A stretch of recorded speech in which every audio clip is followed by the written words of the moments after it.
Hey there, welcome to my channel, The Story Thief. Thank you for being a wonderful audience and special thanks to those who contributed to make it all happen. You can find the donation link in the description of my channel, if you wish to make contribution by donating to support me to get more stories out. Well, now let's get into the story. Mercurial Warrior was stunned. His fighters had fallen as soon as Princess M had touched them. He addressed Emily directly. "Who are you, Princess M? It looks like you just joined today, but your weapons are far too powerful for a beginner. It takes a long time to get them up to that level. Did you just buy your way to the top? I would love to know, as would all of my viewers." Emily glanced at his broadcast and saw that 500,000 people were watching. They were as curious about Princess M as he was. Who is she? How did a new character get so powerful?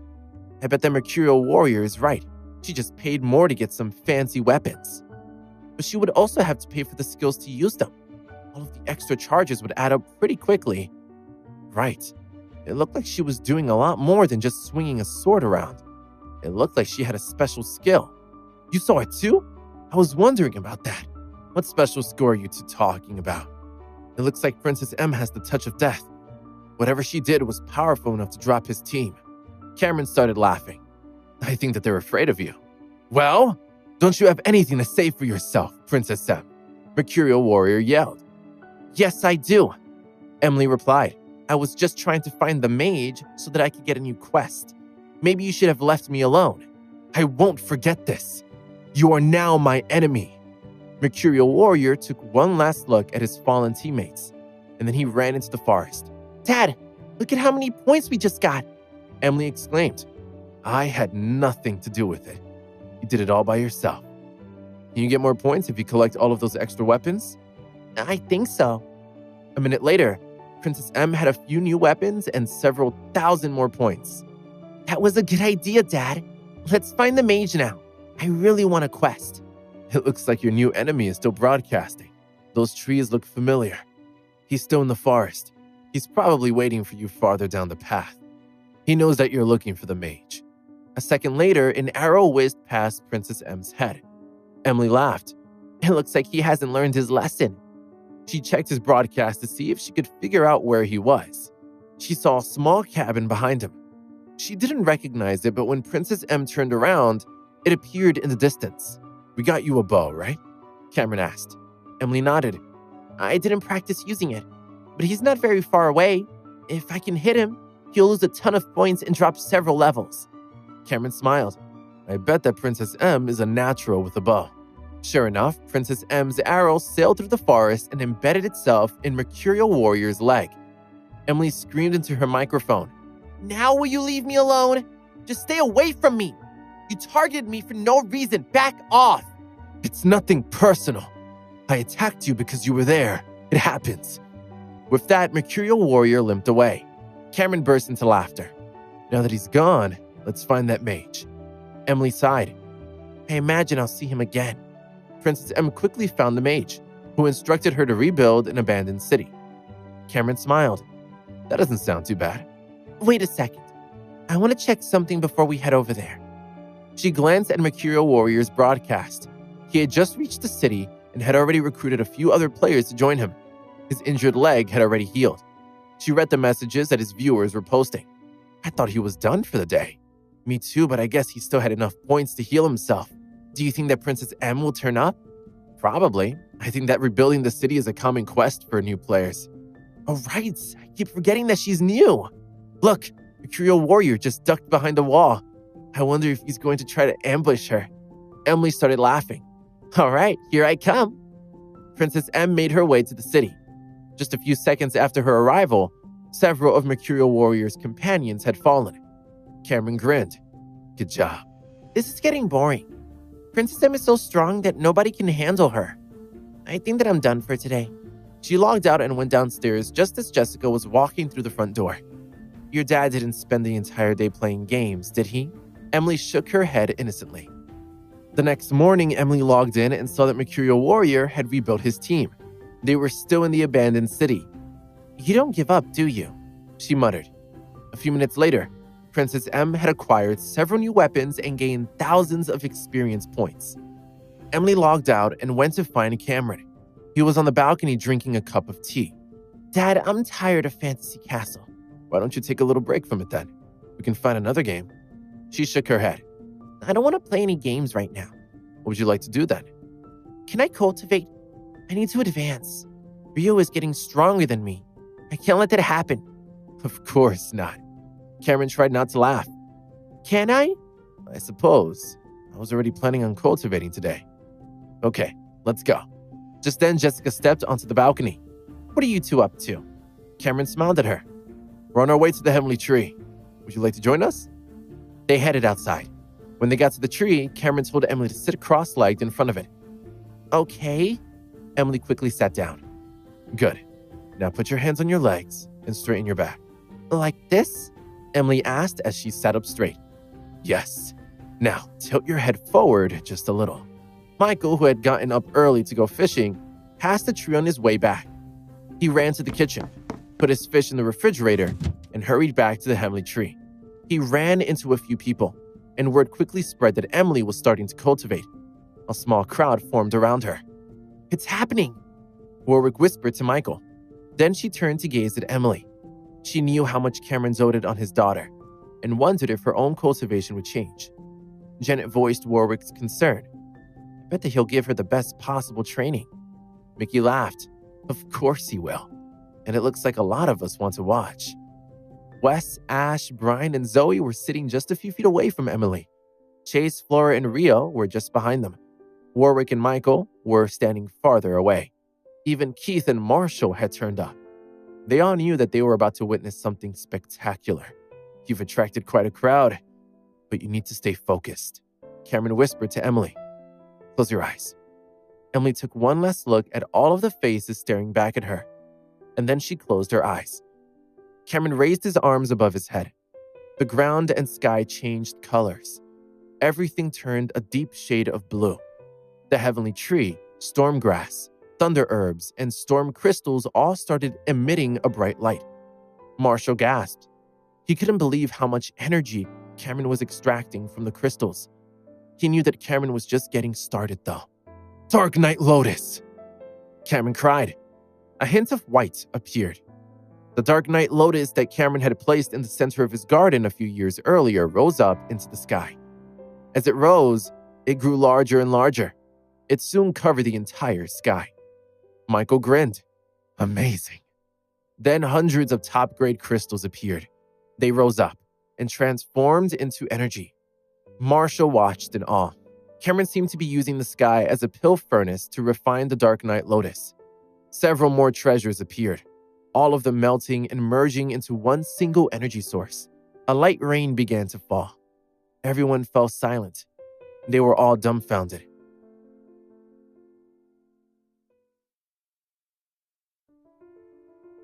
Cameron's extravagant demonstration was more than they had expected, but they knew him well enough not to be truly surprised by it. It was just his personality. "Cameron, even I would need to absorb a ton of energy if I did something like that," Michael remarked, sounding a little concerned. "Are you sure Emily's strong enough to tolerate it? It sounds like an awful lot of energy to be swirling around in a child's body." He thought, "What if something goes wrong? She should be all right," Cameron said softly as he glanced down at his daughter, who looked like she was sleeping on her feet. "I used the essence of the Heavenly Tree and mixed it with some high-grade crystals and spirit treasures to create the Dark Night Lotus. From there, I harvested a thunder seed that I fused with Emmy's energy center." He stroked his daughter's hair. "By doing that, I gave Emmy the ability to use a secret technique that expands her energy center constantly, which will nourish her body and increase her skills overall." "What does all that mean?" Julieta asked. Cameron glanced at his mother. "In other words, there's no need for Emmy to cultivate because she'll always be absorbing the energy from the Thunder Seed. When that energy is gone, she'll be ready for the innate realm." Cameron looked down at Emily again. "You'll never suffer the way I did, Emmy," he murmured. "I've made sure of that. You'll be able to choose your own path, unlike me." A wry smile crept across Jessica's face. "What if I'm jealous?" she asked. Cameron looked puzzled. "How can you be jealous?" he asked.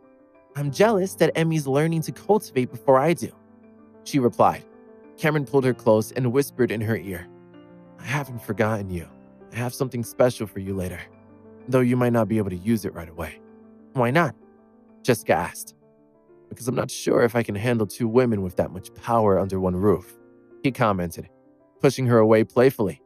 Come on, Cameron. Jessica sighed. What's the real reason you won't let me cultivate? Cameron sighed, still a bit sad that it was his father teaching Emily about cultivation and not him. As for Jessica, that was a little more complicated. We can talk about it later, Cameron replied. Jessica let the matter go and took a deep breath. Just then, her own energy center pulsed, and it lit up in the shape of a crescent moon. She felt odd for a moment, but no one else, not even Cameron, seemed to notice. Warwick came up to them and peered at Emily impatiently. How much longer? She asked. About half an hour, Cameron replied. If I understand this correctly, Warwick began, gesturing at Emily. When Emily wakes up, she'll be a grandmaster? Considering who her father is, it makes sense. Cameron and Michael nodded absently, still focused on Emily. And she'll be able to do whatever she wants and still be cultivating automatically? Warwick continued. I'm envious. Cameron, you're welcome to try that on me. They all laughed. Over the past months and years, they had all grown quite comfortable with each other, even those who weren't directly related to Cameron. Outsiders still thought of Cameron as a ruthless fighter, and he certainly had that side to his personality, but his family and close friends all knew a very different Cameron. You can't use the usual rankings and levels with someone like Emmy, Cameron told Warwick. She won't technically be a grandmaster, but the Thunder Seed will let her use some powers earlier than she normally would, while her body is still getting used to the idea of cultivating and eventually advancing to the innate realm. Both absorption and cultivation were time-consuming processes. After about 30 minutes, Emily began to stir and finally opened her eyes. What happened? She asked, looking all around her. Nothing feels different. She looked down at her palm and inspected her body from top to bottom. She waved her hand in the air, staring at it intently and frowning when nothing happened. Dad, this isn't right, she said. She ran over to her father and spoke quietly. I can't feel anything. I can see different things that I could before, but I don't feel stronger or anything like that. Cameron chuckled. Don't worry, honey. I haven't actually taught you anything yet. He responded. You can't just wake up and have these kinds of skills, Jessica told her. It takes a lot of practice to master that stuff. She patted Emily on the shoulder. And don't think you're going to get away with anything just because the legendary Cameron Lee is your father either. You'll need to work as hard or maybe even harder than anyone else. I know, Emily replied.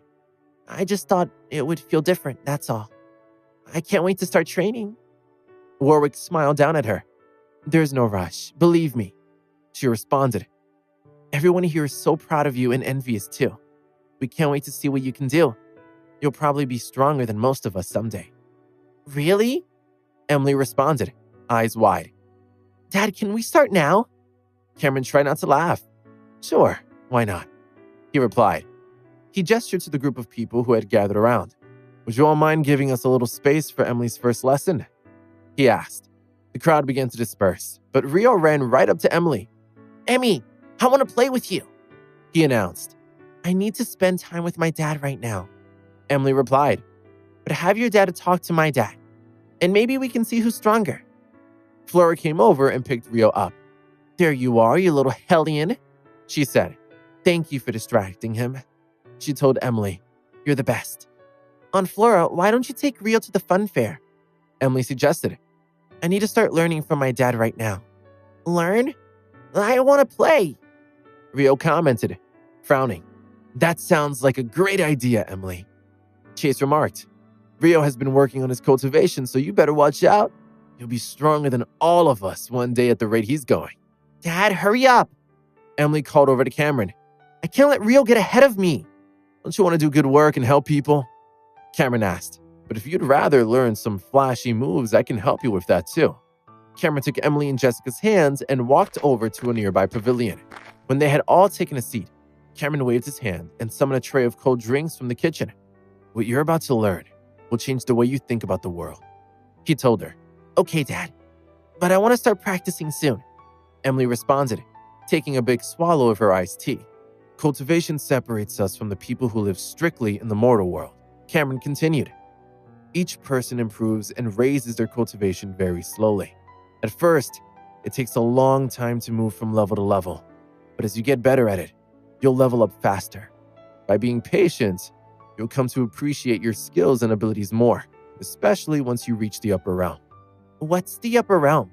Emily asked curiously. She had heard her father and other adults talking about levels and realms her whole life, but she hadn't really paid all that much attention. Just remember the name for now, Cameron replied. The details aren't important at the moment. Emily nodded. What else do I need to know? She asked. There are a lot of components to cultivation and they draw on different skills. Cameron replied. You can draw energy from the sun, the moon, and the stars, or from wind and thunder. Some techniques alter the space around you by changing the pressure in the air or giving you the ability to fly. Emily's eyes widened. I could fly? Not for a while, but yes, it's possible. Cameron replied. High-level cultivators can also manipulate time, but it's very difficult. Emily nodded, her mind racing. She had never realized that her father knew about, much less could do those things. Manipulating your enemies mentally, not just physically, is a useful skill to have. Cameron added, and always remember that anything you can do to an enemy is something that they can probably do to you. Always assume that your opponent is stronger and smarter. Never get overconfident. Cameron paused to let that sink in. But today, we're going to start very small, he said. Flexing the fingers of his right hand, tiny flickers of lightning curled around his fingertips. Energy attributes are exceptionally versatile, he remarked. I'll teach you about all the different kinds in time. I'll also cover the 5 elements. What are those? Emily inquired. Metal, wood, earth, water, and fire. Cameron responded, rubbing his fingers together and causing the miniature lightning bolts to crackle against one another. You've seen the heavenly tree and the heavenly wood here on Human Mountain, right? Emily nodded. That's part of what I'm talking about. Cameron continued. As your cultivation increases, you'll be able to refine ordinary-looking objects and various spirit treasures into different, more powerful items. What are we going to do first, Dad? Emily asked, leaning forward in her chair. Can we turn stones into gold? Jessica laughed. Don't be silly, Emmy, she remarked. We don't need any more gold around here. Jessica tried to keep the mood light when it came to refining valuable items. She didn't want their daughter to use her gifts and abilities for material gain. Okay, fine, Emily responded. I was just asking, that's all. This is a lot to take in. Let's not get ahead of ourselves. Cameron remarked. We have a long way to go before anyone's transforming stone into anything. I thought we'd start with fire instead. That got Emily's attention. Fire? Really? She asked. Yes, it's actually one of the easier techniques. It has a lot of uses, but you can't just snap your fingers and have a flame in your hand. For effect, Cameron did just that, but snuffed the flame out with his other hand seconds later. Before a cultivator of any level can do anything, though, they need to calm their body and their mind. Cameron continued, moving seamlessly into teacher mode. Find the elements in the air and focus on fire in your mind. Control your breathing to help you focus. Emily closed her eyes. Got it, she said. I'm visualizing a flame moving back and forth in the air. What now? Cameron's mind raced at how quickly his daughter had centered herself and concentrated hard enough to get that far. It's only her first time, he thought. I think I'm going to try something a little different than what I had originally planned. With a wave of his hand, he plucked a guitar from Jessica's music room and brought it out to the seating area. Jessica, honey, would you mind playing something for us? Cameron asked. Though slightly puzzled, Jessica opened the guitar case and took the instrument out. Of course, she replied, beginning to strum a soft, familiar melody.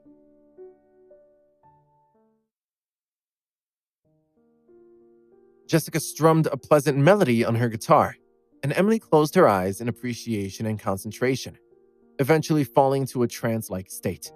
While Jessica played, Cameron moved his hands in the air until a tiny red flame emerged from his fingertips. He waved the flame all around Emily, who was still concentrating on the music. After a few moments, Cameron transferred the flame to Emily's hand, which was lying palm up in her lap. The air around them shifted and suddenly felt drier. Emily started to rouse, and Cameron doused the flame. When she was fully awake, Emily looked around and smiled. "Dad, I felt it. It was like little starbursts all over my body." Cameron smiled. "Excellent," he replied. "Now try to find the fire energy and pull it together into a flame." Emily concentrated for a few minutes, looking studiously at her arms and hands. "There's something there. I can tell," she commented. "But I can't quite do it." "It's your first time," Cameron responded. "You'll get the hang of it, I promise." He pressed a hand to her forehead. "You've just learned a basic cultivation technique," he told her. "The energy will circulate by itself. You just need to learn how to control it."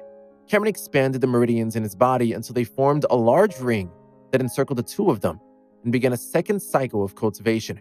He was trying to guide Emily into doing this on her own without his explicit assistance. Once she absorbed the Thunder Seed, she would reach the innate realm and be well on her way to a lifetime of cultivation.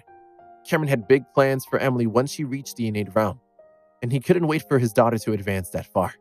"Can you feel the light in your body?" Cameron asked. "If you follow it with your mind, you'll be able to use external fire elements and save yourself a lot of energy. This is called the fireball technique." "I think I found it," Emily responded with a hopeful smile.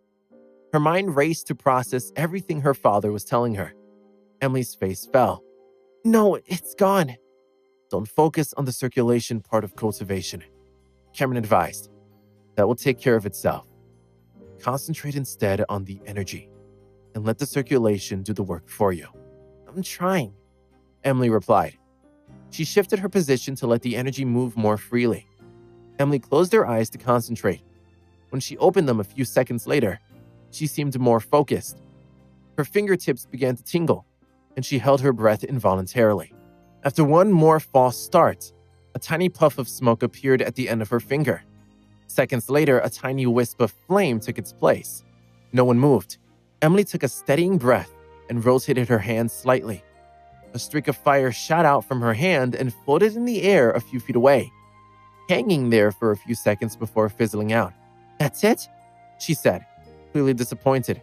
"After all that? That's pretty good for a first try, Emmy," Jessica told her. "It might take some people weeks to learn what you just did in the span of a few minutes. Everyone's different." Emily didn't seem convinced. "Look at your father," Jessica continued. "He doesn't cultivate regularly anymore because he doesn't have a lot of enemies to defeat. I'm sure it would take him a little time to get back into fighting shape. And he's one of the most powerful cultivators the world has ever seen." Jessica laid a reassuring hand on Emily's shoulder. "All I'm saying is to be patient," she added. "Everything will sort itself out in time." "Is she right, Dad?" Emily turned to Cameron. "Why don't you try the fireball again?" he replied. After a half hour of practice, Emily had mastered the basic principles of the fireball technique and was even starting to do tricks with the small balls of flame from her fingertips. Emily worked on her technique for the better part of an hour, until Chase and his family wandered over. "What's this?" Chase asked with a smile. "Emmy, you've been busy, I see. That's quite a little sparkler you've got there." "It's not a sparkler," Emily replied indignantly. "It's the fireball technique. Dad taught it to me today. It's very powerful." Chase plucked a scrap of paper from his pocket and held it up. "Is it powerful enough to set this on fire?" he asked. Emily wrinkled her nose in concentration, and a small flame appeared in her hand. She tried to send it toward Chase in a scrap of paper, but the flame winked out almost immediately. "Keep trying, Emily. You'll get it," Chase encouraged. "There might be a reward in it for you when it happens." "Come on, Emmy," Rio cried, running up to the girl he thought of as a big sister. "I'll protect you while you light the flame." "Ow, Rio, be careful," Emily told him, patting the young boy on the head. "You just stepped on my foot." "I'm sorry," Rio replied. "I've been learning how to kick." "And did you learn that all in one day?" Emily asked him. Rio shook his head solemnly. "I didn't think so." Emily responded. "Everyone learns at their own pace. Just keep practicing. Right, Dad?" Cameron nodded silently as he watched his daughter work on her fireball technique with Chase. "Sure, Emily. I'll keep trying," Rio responded. A short time later, Jessica stood up. "Let's take a break and eat," she said. After a simple lunch, Emily dove back into practicing the fireball technique. She could tell that she had improved quite a bit, but there was still more work to be done. By late afternoon, She could muster a flame the size of a basketball. After dinner, Emily got a request from one of her friends from school to play Fantasy Castle online. She hadn't logged onto this particular game for a few days, and her friends had missed her. "Where have you been? We're already near the top levels. You need to catch up. I was at the maximum level the last time I played." Emily's heart wasn't in the game because she was still thinking about the fireball technique. "I found some equipment near the main gate of the city," her friend advised her. "What would I need out there?" she asked. No one responded, so she picked up the treasures and went back into the main gameplay area, where she was swarmed by other players and had to fight her way out. She played the video game for a couple of hours, amassing a pack full of treasures that she sold or traded to other players.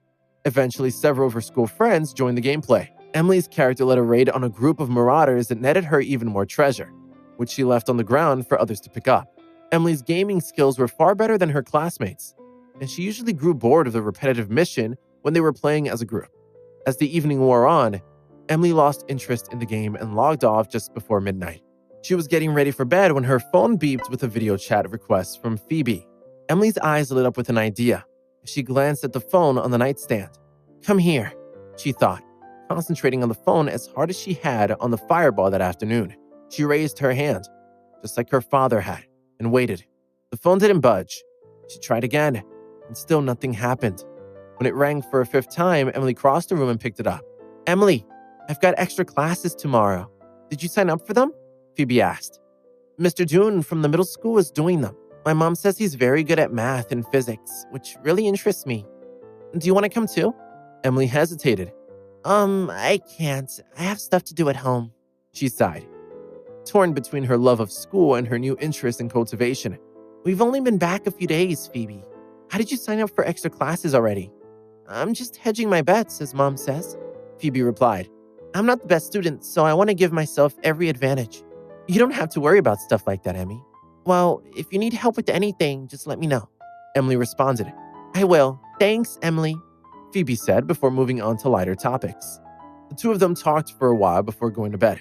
After the call, Emily lay on her bed, thinking about that day's events. She idly moved her hand back and forth in the air, practicing the fireball technique until she fell asleep. The next morning, Emily got up, showered, and dressed before going downstairs, where she found Rio waiting on the patio, ready to practice his latest martial arts move. "Rio, check this out," she cried, sending a baseball-sized fireball toward him. The flames snuffed themselves out in an instant before they touched the little boy's clothes. "How did you do that?" Rio asked. "I didn't want to hurt you or ruin your shirt, so I just stopped it," Emily replied. "Uncle Chase would be upset if I set anything, especially you, on fire." "I understand, Emmy," Rio responded, grinning. "Can we do it again?" The two of them raced each other to the pavilion, with Emily shooting fireballs into the air the entire way.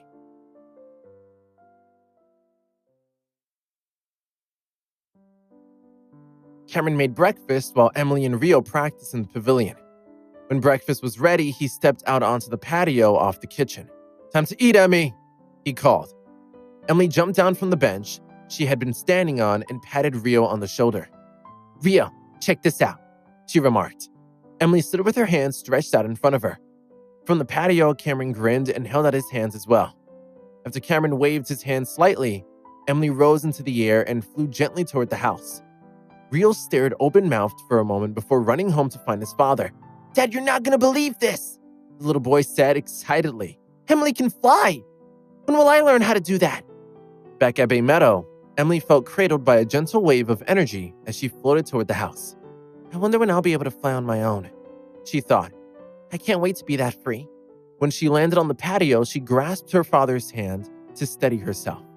"Dad, when can we fly faster? And when can I fly by myself?" she asked. "You'll need to build your cultivation skills before you can do either of those things," Cameron replied.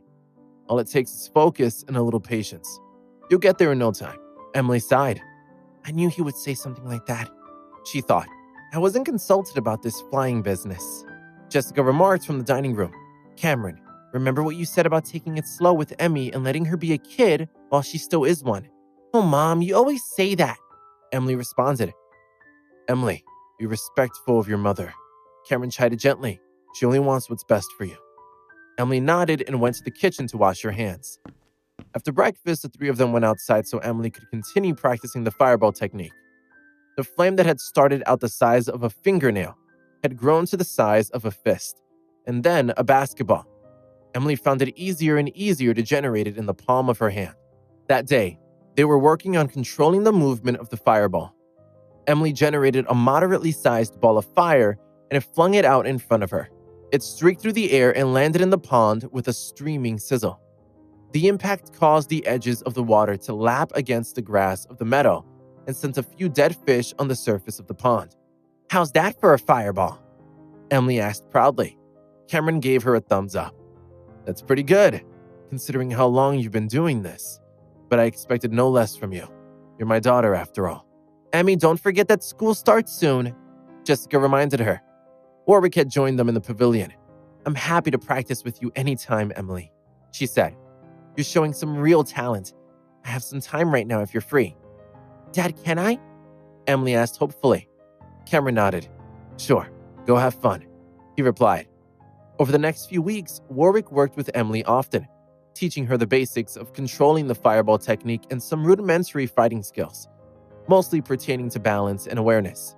Cameron watched them work together a few times and was pleased with how Warwick had disguised battle tactics as friendly play.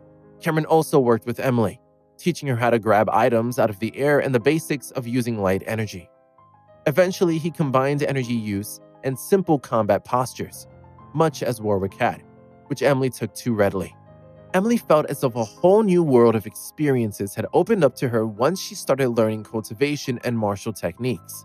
One day, she heard that Morgan was an expert fighter and convinced Warwick to take her to him so she could show off her skills. Morgan was shocked when he saw Emily create a fist-sized fireball and control its movement. He had no idea that Cameron and Warwick had started teaching her, and he found the purity of energy contained in Emily's fireball to be impressive.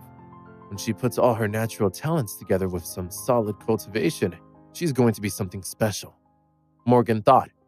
Heck, she looks pretty impressive right now. If Cameron teaches her even a fraction of what he knows, there will be no stopping her. Morgan had expected that Patricia would be the one to teach Emily alongside Cameron, but Patricia had been called away to another sect, so Emily had been working with Warwick instead. Besides, she and Jim were planning their wedding, which was coming up soon. Emily and Warwick had hit it off as student and teacher, which the residents of New Moon Mountain and members of the Saber sect found pleasantly surprising. Warwick was notoriously prickly, and Emily was used to getting her own way, making for a potentially volatile combination. But Warwick was like an honorary aunt to Emily and was happy to teach her whatever she knew. Emily and Warwick were surveying New Moon Bay from a rooftop deck downtown when movement caught Emily's eye. She tugged on Warwick's sleeve. "Look down there," she said. "That person's getting mugged. What can we do about it?" She pointed to a rough-looking man who appeared to be weaving drunkenly down the street, not far from the train platform. He stumbled toward a woman on the street and snatched her purse before running away. "Should I throw a fireball at him?" Emily asked, eager to show off her new skills. "No, don't do that, Emmy," Warwick replied, trying not to laugh. "There are other ways to handle someone like him." Emily looked disappointed. "When will I get to use these skills for real?" she wondered. Warwick thought for a moment. "There's a move called the distracting light technique that you can use here. Watch closely." Warwick flicked her right index finger, and a white flash of energy briefly encircled the thief's body. He picked up his speed and headed directly toward a gate between two buildings. As the man reached for the gate, Warwick flicked her finger again. The gate disappeared, leaving the man standing still in front of a concrete wall. The woman who had been chasing him ran up and snatched her purse out of his arms, running away before the thief realized what had happened. Emily burst out laughing. "That was great, Warwick. How did you do that? You have to teach me." Warwick smiled. "I do like that technique," she thought. That was satisfying, wasn't it? The energy distracts the target and lures them into an alternative exit or entrance that you can disable instantly. The person is so confused when that happens, it leaves them momentarily powerless so you can attack or retrieve what's yours. "But can you teach me how to do it?" Emily asked again. "Sure," Warwick replied. She pressed her hand on Emily's forehead and let the distracting light technique flow into her body. "Your dad has spent a lot of time on the fireball technique, and there's nothing wrong with that," Warwick said. "But your auntie Warwick thinks you're ready for more than that. There's a lot of stuff I can teach you, Emily. Some people even call me a witch because of what I know." Emily's eyes widened. If you're a witch, what does that make Dad? Your father is the most powerful cultivator the world has ever seen, she answered. He's looking at your education from a very high level. But I live more in the moment and use different skills. Skills that you might find more interesting than fireballs. Emily cocked her head. You're my father's disciple, right? She asked. Warwick nodded. I could be your disciple. You could teach me things like my father teaches you things. Warwick hesitated. I'm not a little kid anymore, Warwick. Emily reminded her. If you want to work with one, go find Rio. I'm ready to learn whatever you want to teach me. Okay, I'll think of something for tomorrow. Warwick responded. Emily's face fell. I forgot that I start school tomorrow, she responded. Is there anything you can show me today? Warwick thought a moment. Okay, let's see how quick of a learner you really are. They strolled the streets of New Moon Bay, practicing the distracting light technique on unsuspecting tourists. Emily mastered the technique in no time. They headed back to New Moon Mountain to practice more fireballs. While Emily was dutifully tossing fireballs back and forth with Warwick, Rio ran over to them with a big grin on his face. Hi, Emily. Hi, Warwick, Rio said before stopping in front of them and blowing a huge fireball out of his mouth like he was chewing bubblegum. Warwick and Emily both rolled their eyes and sent Rio on his way. The next morning, Emily got up and put on her new school uniform of a blazer, skirt, tights, and sneakers, all in school colors. During the ride to school, Jessica turned around in the passenger seat. This is the first time you'll be going to school since you started learning cultivation techniques. Jessica reminded her, remember what Cameron told you about cultivating in school. It's important not to block your cultivation, but don't let it keep you from learning. That's why you're there after all. I know, Mom, Emily responded. I always take school seriously, you know that.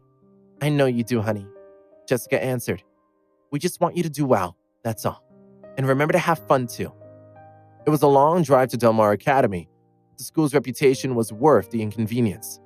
Their school day was structured a bit differently from the elementary school Emily had attended, with students switching classrooms throughout the day. Emily had compared schedules with Phoebe and found that they had several classes together, which made them both happy. Jessica gave her daughter's hand a quick squeeze. You're getting so grown up, Jessica murmured. I hope you have a good first day. I can't wait, Emily responded.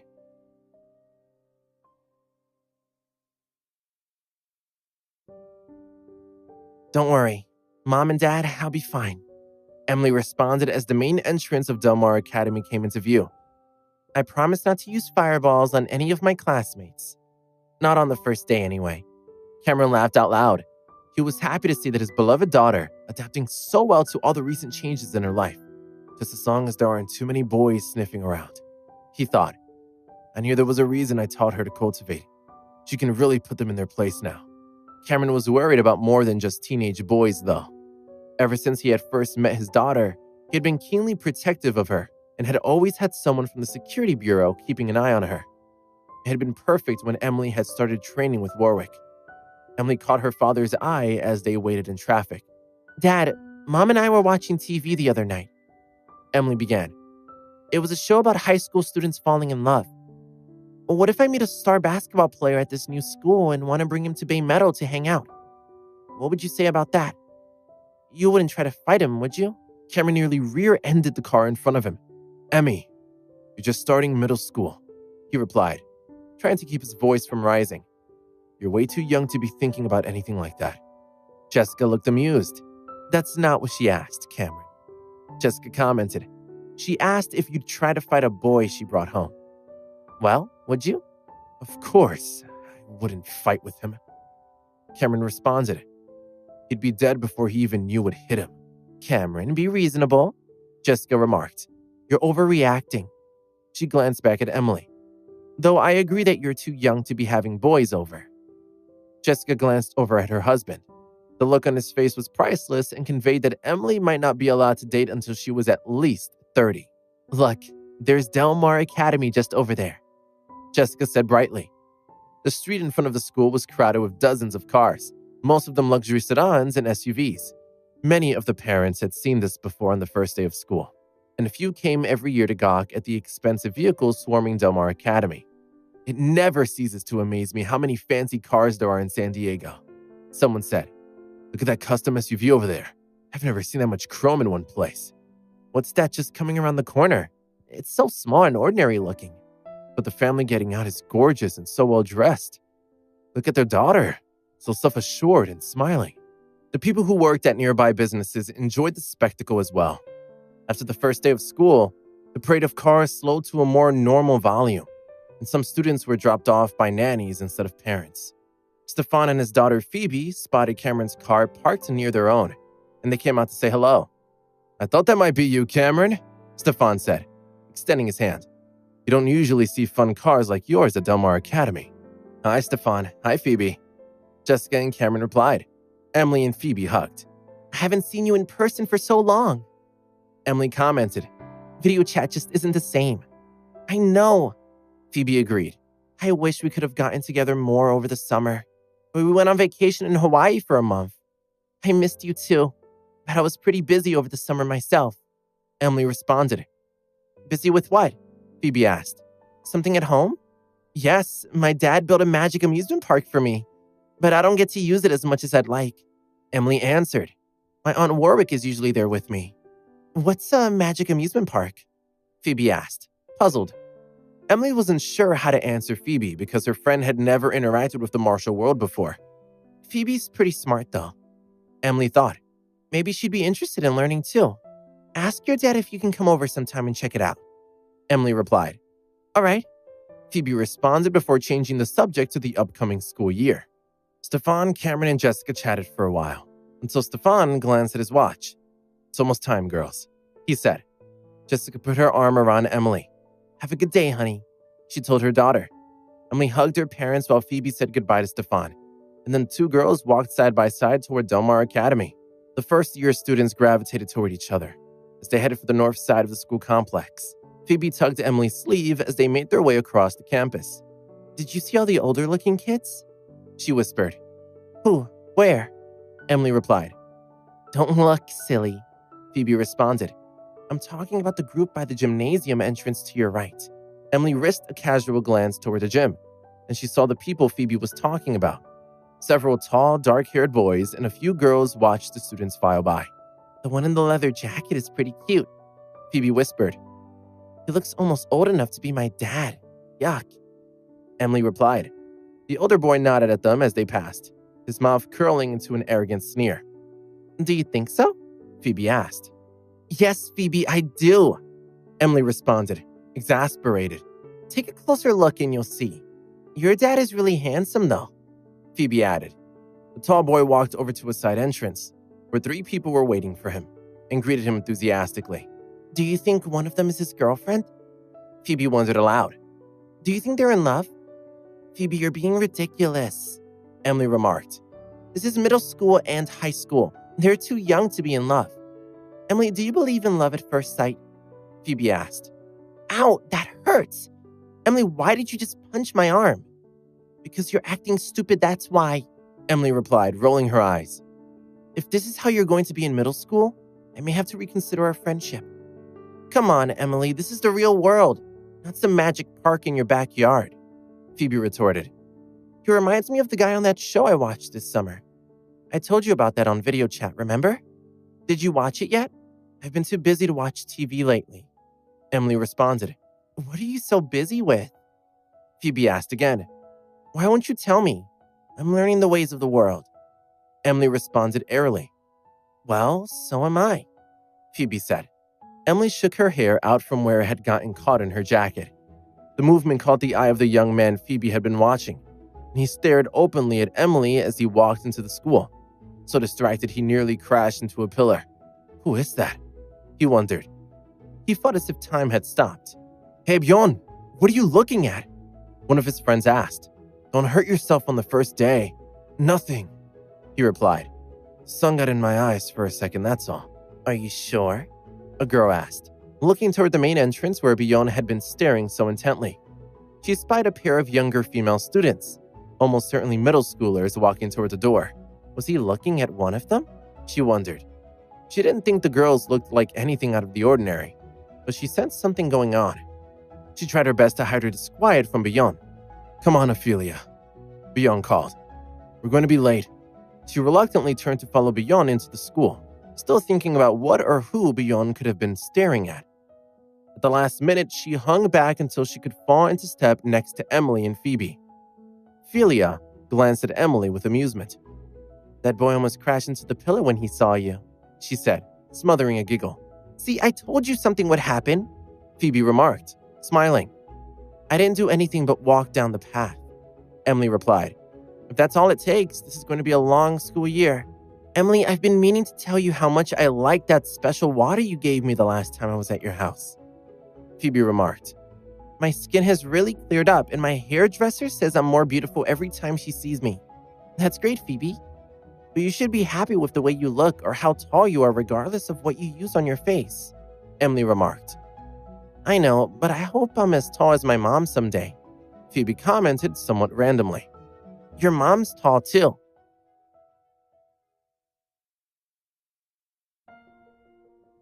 "I had forgotten that," Emily said to Phoebe. "She's taller than my mom and almost as tall as my dad." Phoebe and Emily walked through the school building in order to reach the athletic fields, which looked like a college or pro complex. Hundreds of people had gathered for the opening day ceremonies. A large stage had been set up at one end of the football field. "Well, that explains all the cars," Emily thought. "Is that the principal up there?" Phoebe asked, pointing. Emily followed her finger to a familiar face. "That looks like Mr. Wise," Emily replied. If so, the man had followed Emily's path through Waterstone Academy and Delmar Elementary all the way to Delmar Academy. "It sure does," Phoebe agreed. "He's just going to be our principal forever, I guess." Emily had met the principal a few times outside of school, including once at her father's restaurant. "Where's the rest of our class?" Phoebe asked. "Can you see any signs?" "Over there," Emily responded. "See the flag with the classroom number on it?" One student from each class had been selected to hold the class banner. Some students saw this as an opportunity to show off and waved their banners energetically in the air. Emily's class banner stood stiffly in the arms of a student Emily didn't recognize, barely catching a breeze and making it hard to spot. Emily's teacher, a young man with glasses, was chatting with a fellow teacher when Emily and Phoebe reached the group. "I see a couple of spots in the back row," Phoebe observed. "Okay," Emily replied. All the students were chatting with each other as if they had known one another for years. Phoebe and Emily felt like outsiders. The rest of the class moved to let the two newcomers in. Emily and Phoebe attracted plenty of attention with their fashionable new outfits and obvious close friendship. Phoebe and Emily made their way to the empty seats, checking out their new classmates on the way. "Isn't that the tall kid we saw outside?" Phoebe said quietly, nudging Emily in the ribs to get her attention. "Don't tell me he's in our class." Bjorn and his friends joined Emily and Phoebe's classroom group. Bjorn spotted Emily right away and tried not to smile. "I can get to know her for sure now," he thought. He quickened his pace and strained to get a better look at his new classmate. Ophelia caught Bjorn trying to get a better look at Emily, and she inhaled sharply. "He's never paid that much attention to me," she thought. Bjorn changed direction, moving away from Ophelia and toward Emily and Phoebe. Ophelia ducked behind two boys who were talking animatedly about a video game and slid in next to Emily, who was still making her way to a seat. Ophelia kicked one foot out, tripping Emily and sending her to the ground with a thud. "Ow!" Emily cried, rubbing her ankle. Bjorn saw what Ophelia had done from the corner of his eye. His friends saw it too, and they moved as one to help the new student. Emily bounced back up in a matter of seconds, her sore ankle forgotten, and knocked Ophelia to the ground with a well-placed trip of her own. Now it was Ophelia's turn to fall to the ground in pain, clutching her shoulder and shin. She tried to rub the grass stains out of her skirt. Bjorn rushed to her side to help her up. "You okay, Ophelia?" he asked, extending a hand to pull her up. Ophelia looked up, still slightly dazed from the fall, and saw both Bjorn and Emily looming over her. "You tripped me," Ophelia announced indignantly. "Can't you see where you're going?" "I tripped you?" Emily replied incredulously. "I think you have that backward. You stuck your foot out and tripped me. I was just retaliating." "Why would I trip you?" Ophelia asked, her cheeks flushed. "Why blame me for your clumsiness?" "So I just fell without anyone pushing or tripping me. That's nuts." Emily responded with an amused chuckle. "You owe me an apology." "You're the one who needs to apologize," Ophelia retorted. "You're so rude. It's a wonder you got admitted to Delmar Academy. What is it that you're not understanding?" Emily responded. "You did that on purpose and all these people saw you do it." Ophelia got to her feet, none too gracefully. "What makes you think I would do that on purpose. I don't even know you. Emily brushed her hair away from her face, and Bouillon inhaled involuntarily as he got his first close look at Emily. You're as mad and as attractive as a wet hen right now, Emily observed. Is that so? Ophelia responded. Emily muttered something under her breath. What did you just say? Ophelia asked. Nothing important, Emily replied. She looked Ophelia up and down as if deciding on what to do next. Be careful, Phoebe warned Ophelia. Emily knows martial arts. With this bit of information, the surrounding students shifted their attention from Ophelia to Emily. Most of them had never been exposed to the martial world. Stay out of this, Ophelia warned Phoebe. Ophelia, that's enough, Bouillon cautioned. This isn't worth fighting over. Besides, it's the first day of school. You haven't even met these girls yet. Bouillon turned to Emily. I'm sorry you had to go through that, he said. Ophelia's like a little sister to me, and I'm sure she didn't mean it. Emily sensed that Bouillon had some knowledge of or experience with cultivation, based on his calm and reasonable manner. At 12, he had more self-possession than most of his peers. Bouillon wanted to say more, but he could tell that Emily could take care of herself, so he kept quiet. Emily glanced at Bouillon and Ophelia briefly before turning to Phoebe and whispering something in her ear. Ophelia stood next to Bouillon, still fuming but realizing he was right. She turned to the student next to her and started talking about the upcoming school year. Bouillon stepped toward Emily and held out his hand. You're Emily then? That's a lovely name. I'm Bouillon, he said. Nice to meet you, though the circumstances could have been better. I'm Emily Lee, and this is Phoebe Linden. Nice to meet you as well. Emily reached for Bouillon's hand. Bouillon, don't talk to them, Ophelia warned him. They're just interested in making a scene to get attention. Ophelia, don't you have somewhere to be? Bouillon responded, an edge creeping into his voice. Phoebe pulled Emily back and muttered under her breath. Ophelia walked away, and Bouillon breathed a sigh of relief. Those new girls are bullying me! Ophelia's voice rang out across the athletic field as she marched over to their teacher. Great. We're going to get in trouble before school has officially started, Phoebe observed, grimacing and rolling her eyes. I hope he doesn't call my dad, Emily commented. Then you need to call him first, Phoebe told her. Explain what happened. Maybe my dad won't find out at all. Looking very satisfied, Ophelia came back to the class group a few minutes later. The teacher wants to see you, she said to Emily. Come on, Phoebe, Emily requested, grabbing her friend's sleeve. We might as well get this over with. Phoebe and Emily walked over to their new teacher, who looked at them from over his glasses. This kind of thing often happens on the first day of the school year, he said mildly. I'm Mr. Whitney. You haven't had a chance to get to know one another yet, so conflicts are inevitable. What are your names? He pointed to Ophelia first, and then to Emily, and finally to Phoebe. Mr. Whitney checked their files on his tablet. All three seemed like good students without any disciplinary history, so he was inclined to take a relaxed approach. He smiled and turned to three of his newest students. You're all bright, capable students, so I want to hear your version of the story from you directly. Ophelia tells me that Emily and Phoebe were arguing with her and refusing to apologize for tripping her. Is that true?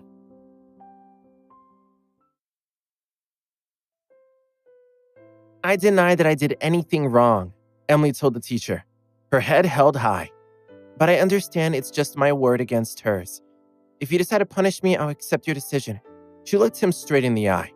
Clearly, she wasn't intimidated by either his presence or the classmate's accusation. Mr. Whitney studied Ophelia. The corner of her mouth twitched, and she looked away. He smiled faintly. As students in this class, you're like family now. I expect you to treat each other with respect and look out for each other. Is that clear? Ophelia interrupted. Sir, she needs to apologize. My dad's around here somewhere, and I'm going to get him to make a formal complaint if she doesn't. Phoebe rolled her eyes. Uh-oh. Parents got involved the last time we had an incident at school, and it ended with both of us getting expelled. We were back after a day, though, and I doubt it would stick this time either. Should I call my father, too? Emily was hesitant. The other girl had lied, but she seemed intent on clinging to her story. If Ophelia's parents came and demanded she be punished, she would have to raise the stakes and get Cameron involved. She turned to her accuser. If you don't call your dad, I won't call mine. The teacher sighed. He didn't want parents storming into his office. It would cause nothing but headaches for him. He frowned and decided that he would have to put a stop to the quarrel before things got out of hand. He hated to be strict, But sometimes it simply had to be done if they were to have a peaceful school year. Just as he was about to speak, the principal walked up. Mr. Whitney wondered why he had come. Surely it wasn't because of a small dispute between students. His heart skipped a beat, and he started to tense up.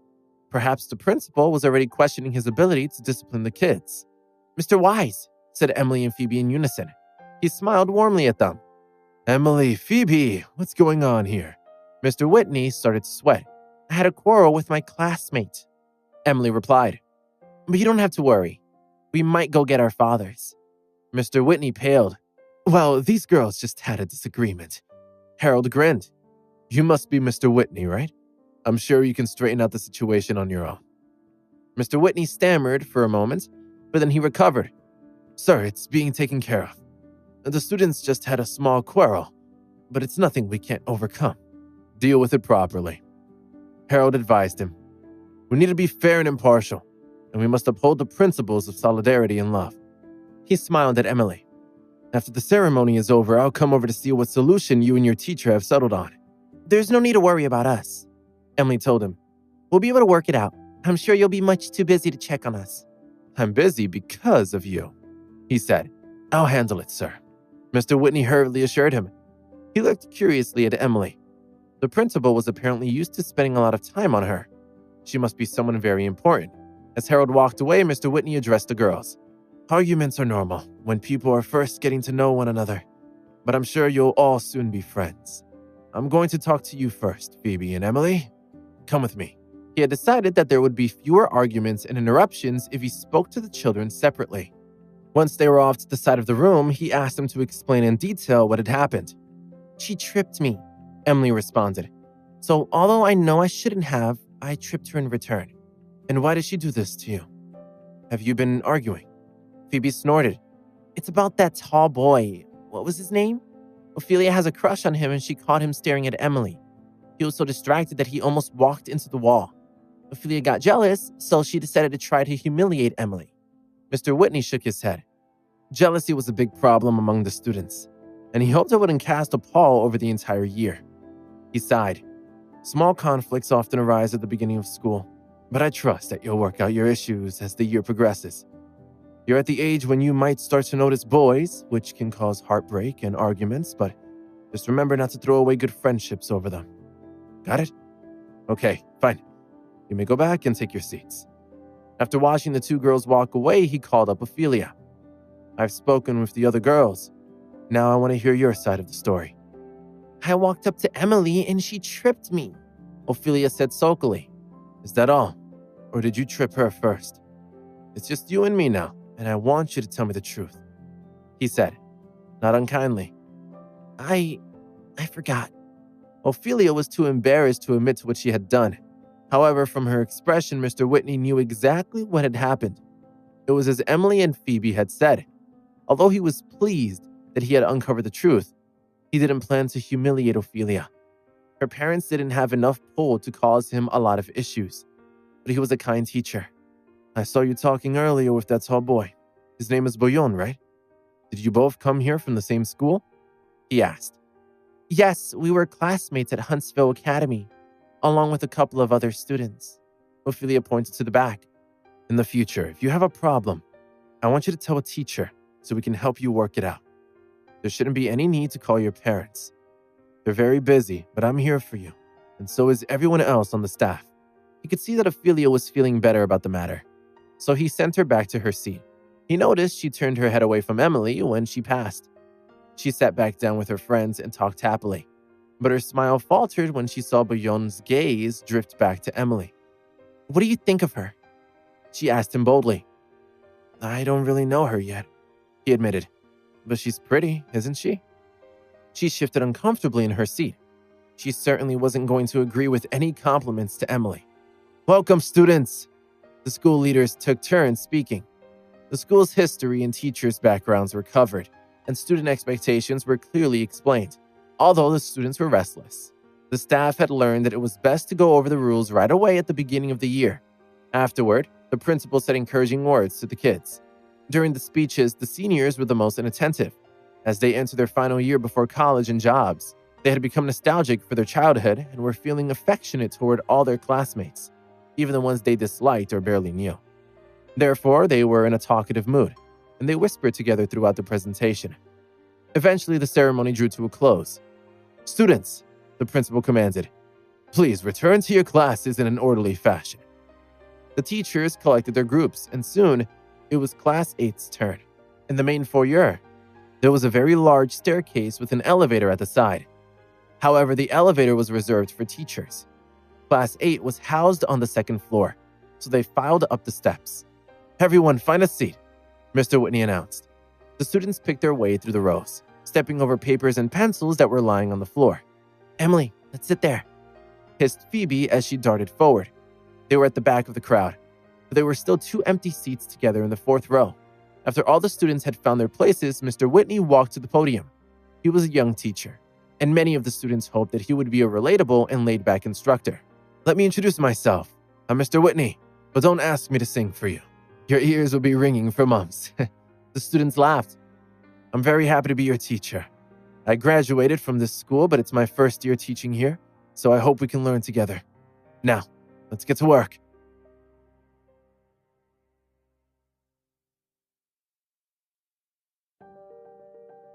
The students' eyes lit up.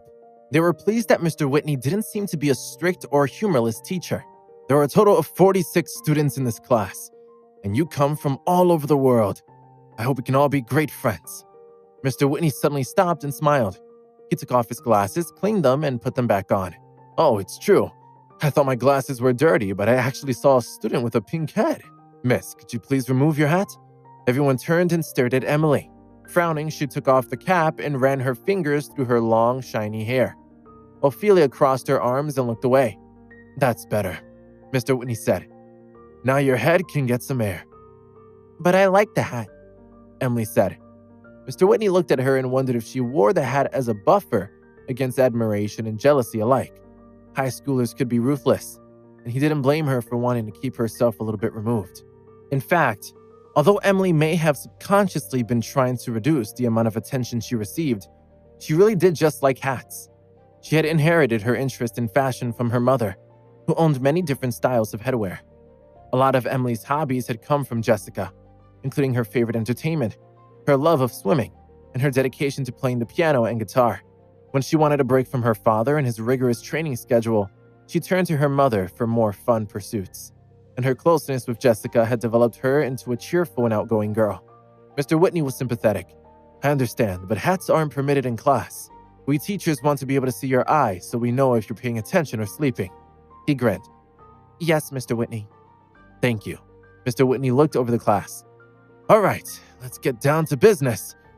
As you've noticed, our classroom is a bit messy. We're going to spend the next few minutes picking up, because we want to start the year with a clean slate. But before we do that, I'm going to have you each come up to the podium and introduce yourselves. Front row, you're up first." The first student shyly bit her lip and clasped her hands together as she walked up. "My name is Elena, and I'm from France. My mother works in San Diego now, and I've been here for 3 years. I like this place very much, and I hope I'll stay here for a very long time." "Very good, Elena," said Mr. Whitney approvingly. "And do you have any hobbies?" "My hobby is singing, and I really like American music." She trailed off, too nervous to say anything else. "Thank you, Elena. You may head back to your seat."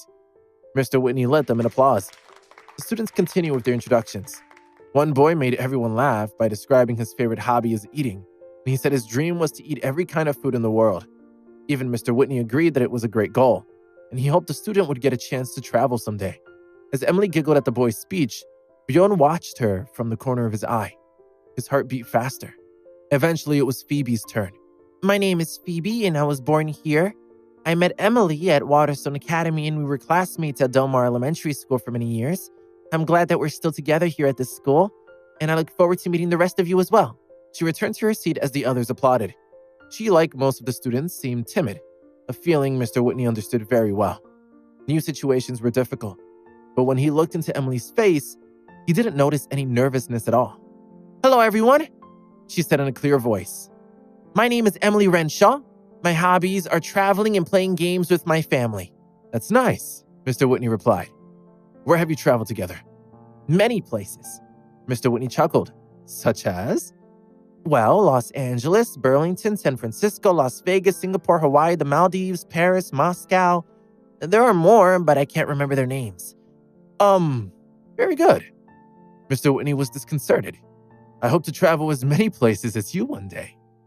He felt that Emily's history might explain her confidence. To have traveled so much must have given her knowledge and poise beyond that of most kids her age. And you said you like to play games, too. He had become curious about the girl. Yes, my parents and I like to go outside and play together every day. Every day? Are your parents retired? My dad says his job is to spend time with my mom and me. And my mom is lazy now and doesn't want to go into work very much. It was a good thing Jessica wasn't there to hear her. She's an actress and singer. Mr. Whitney raised his eyebrows. Do you like singing and acting too? If Emily had talent, she could attract a lot of attention as the star when they put on their first-class show. I do, Emily admitted. I've learned to play the piano and guitar, and I sing and dance with Mom. And I don't have much time for it now. I have something much more important to do. And what's so important? Mr. Whitney asked. Cultivation. Mr. Whitney rubbed his chin thoughtfully. What does she mean by that? He wondered. Is it some sort of role-playing game? Amidst applause, Emily returned to her seat. After all the introductions were completed, Mr. Whitney took out the list of students and studied it, trying to remember which name belonged to which face. Everyone, let's split into 3 groups. We'll divide you by row, and I'll need some volunteers for team leaders. Subconsciously, he glanced at Emily. Some kids sunk down in their chairs, not willing to risk being seen by the teacher as willing to do extra work. But about a dozen of them raised their hands. Mr. Whitney chose 3 students, including Emily, and assigned them a variety of cleaning tasks to dole out among their group members. Emily, what do you want me to do? Phoebe asked. We need to wipe down the tables, get a cloth. And does your family even know how to do housework? Phoebe elbowed her mischievously. I don't know. Emily blinked her eyes. Somebody must do it. Their place was always spotless, but there weren't any employees who cleaned. There had been some in the past, but ever since Cameron had started staying home, the workers had been dismissed. Perhaps he was the one who cleaned the house. Emily's thoughts naturally turned from home to her training, and she longed to get back to work.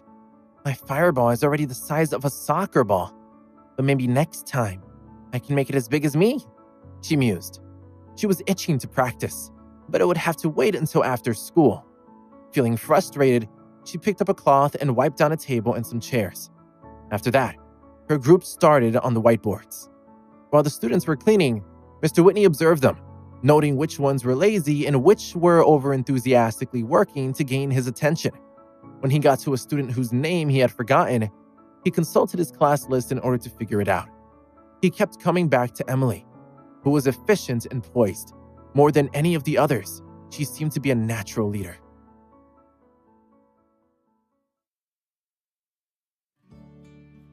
Emily stayed busy, chatting with Phoebe as they cleaned. Many of her fellow students frequently glanced at her, especially Bouillon. He usually couldn't be bothered to put in much effort in school, but he was cleaning energetically, maneuvering himself closer and closer to Emily. Finally, he couldn't restrain himself any longer. He stopped and smiled awkwardly at her and Phoebe. Girls, I heard that you both went to Waterstone and Delmar Elementary School. Why did you choose to come here instead of somewhere more elite? Elite? Emily wrinkled her nose. You mean a private school? I'm not a snob. There are lots of good public schools, including this one. Actually, Jessica had considered sending her to a more prestigious school, but after careful consideration, they had decided not to go. Right. Bouillon hastily agreed. Everyone's equal. It's not a big deal. I also thought so, which is why I'm here.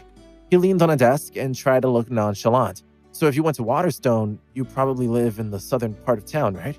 Yeah, Emily responded disinterestedly. Why are you asking so many questions? Phoebe looked him up and down a few times. No reason, I'm just trying to be friendly, make conversation. He was embarrassed and a little nervous. He swallowed, trying to regain his confidence. I want to be chivalrous. Emily suddenly took more interest in him. And how do you do that? Well, Bouillon hesitated. By promoting kindness? By doing good and punishing evil? Emily tilted her head. But how exactly? She was trying to find out what kind of cultivation he meant. Perhaps he was a martial artist as well, but she was skeptical. If a student was being bullied, I would help them. He looked into her eyes, hoping he had impressed her, but he didn't see any emotion there. Oh, is that all? His heart broke. He opened his mouth to say something, but then just smiled awkwardly and left. Earning Emily's respect would be more difficult than he had expected. Bjorn! Sloan walked over. Emily's really pretty, he whispered. Is that so? Bjorn mumbled. Yeah, I was wondering why you almost walked into the pillar earlier, but now that I've seen her without that hat covering her face, I understand. Are you going to ask her out? Bjorn tried not to sound too concerned. No way, Sloan assured him. Bjorn looked puzzled. My grandpa's really strict, Sloan explained. He wants me to focus on my studies. I'm only allowed to chase after universities, not girls. Bjorn laughed. With all 46 students working together, the classroom was so clean. Mr. Whitney was pleased with the children's speed and thoroughness. Nice job, everyone. We'll be tidying up the classroom every Monday. Some of the students groaned. Go back to your chairs. Our first unit test will be on September 30th. After I get the results of that, I'm going to reassign seats based on grades. The students were even less pleased with that announcement. Mr. Whitney glanced at the second to last row. Most of the students in it had names that he had memorized, so he called on them. Everyone in Bjorn's row, please stand. I'm sending you upstairs to the third floor to collect textbooks for our class. The librarian will know which ones you need. Bjorn, Emily, Phoebe, Ophelia, and the rest of the row headed toward the door. It's the first room on the left, Mr. Whitney added. The minute the door closed behind them, the group started chatting excitedly. Bjorn kept an eye on Emily but felt too unnerved to try to talk to her. He walked out in front of the others, letting them socialize while he led the way. A girl Emily hadn't spoken to yet fell into step beside her and gave a friendly smile. Your name is Emily? Yeah, you're really pretty, the girl said. I hope you don't mind me saying that. Emily laughed. Thanks. I have good genes. Everyone says my parents are really good looking. Bjorn overheard her and noted that she wasn't vain.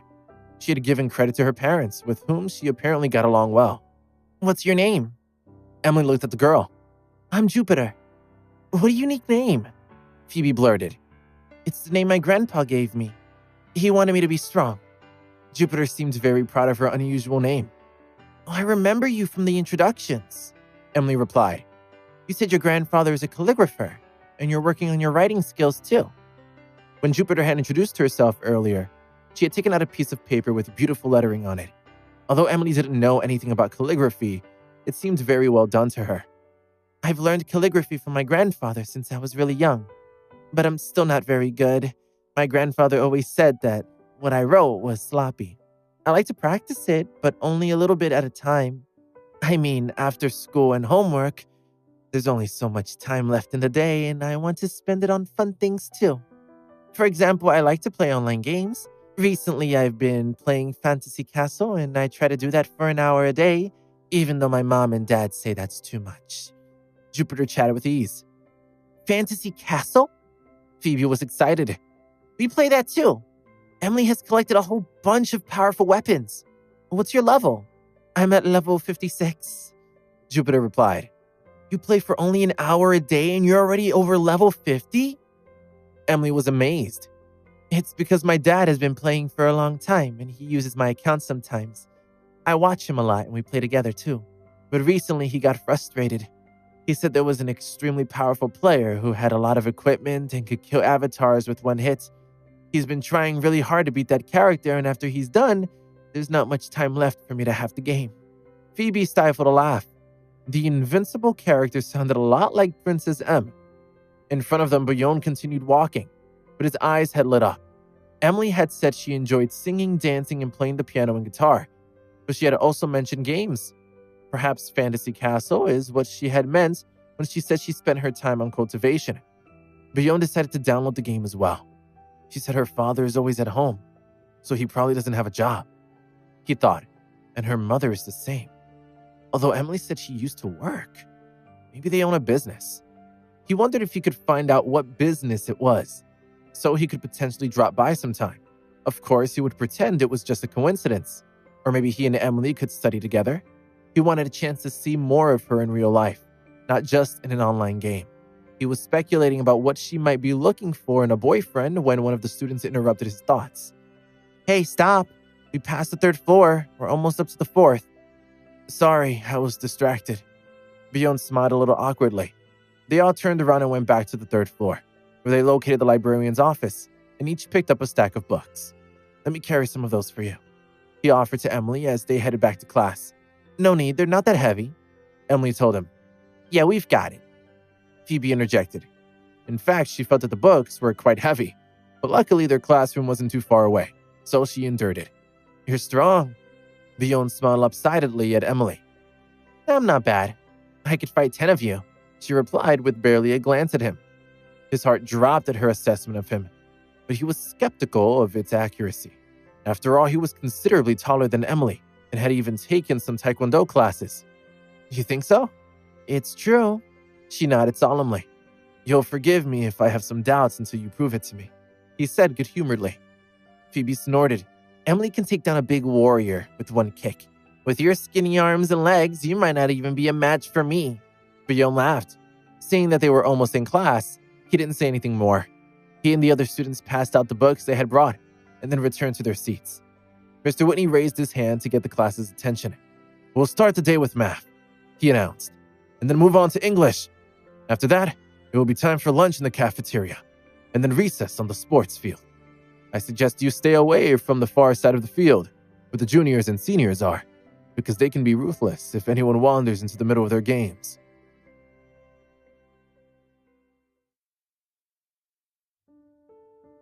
Mr. Whitney had a question for the class before they started on their schoolwork. How many of you attended the supplementary lessons during the summer? Raise your hands. More than half of the students had attended, but Bjorn started to raise his hand, but when he saw Emily sitting motionless, he put it back down. Ophelia eyed him suspiciously. Bjorn, weren't you at summer lessons too? She asked loudly. Mr. Whitney looked at them. No, Bjorn said with embarrassment. Well, I went twice, but then I stopped. I decided I'd rather spend my time at home learning to play some musical instruments. He hoped that would win him some points with Emily. After all, if they had the same hobby, they would certainly have a lot to talk about. Just as he finished speaking, Emily finally raised her hand. He slumped down in his seat. Emily, you're a bit late to the party, Mr. Whitney said. Are you saying you attended the lessons, or do you have a question? I wasn't sure how to answer, she responded. My mom gave me supplementary lessons at home. I did a lot of them, but then we went on vacation, so I didn't finish. Well, that's all right. I have your test scores from your previous school, and I see they're the best in the class. You probably didn't need the supplementary lessons anyway. The students all turned to stare at Emily as they revised their opinions of her in light of the new information. In the midst of their astonishment, a visitor walked into the room, and Mr. Whitney tensed. It was the principal. I'm looking for Emily, Harold said. Emily! Mr. Whitney gestured for her to come forward, and she stood and walked up to the principal. Has Mr. Whitney dealt with the matter from this morning? What? Emily asked. She had already put it out of her mind. The incident between you and the girl in your class. Oh yes, Ophelia. It's fine now, Mr. Whitney talked to us. Emily liked her teacher and wanted to make sure he didn't get in trouble. My office is on the 5th floor. Harold informed her. Emily, if there's anything you ever need, you can come and find me at any time. And if you're not satisfied with the food in the cafeteria, I'm sure your parents can arrange to have food sent over. No, it's fine, Emily assured him. I want to try the food here. I'll give it a chance. All right. The principal smiled kindly, and then gave Mr. Whitney a meaningful look before turning around and leaving. Mr. Whitney wiped the sweat off of his forehead. Let's get back to work. He pulled Emily aside before she went back to her desk. I know Mr. Wise said you can go to him with anything, but he's a busy man, and you can always come to me first. I know, Mr. Whitney. Emily nodded. Although Mr. Whitney knew that the principal would be happy to help Emily, he suspected that every time he did so, he would consider it a mark against Mr. Whitney and an indication of his incompetence. As a brand new teacher, he needed to prove himself, and gaining the respect of a talented and obviously well-connected student like Emily was the perfect way. As the next bell rang, he picked up a stack of papers and handed them out to the students. Everyone, please take one. This is our class schedule. Then he began the lecture. He was a well-prepared and engaging teacher, and although he kept his class notes on the podium, he rarely had to consult them.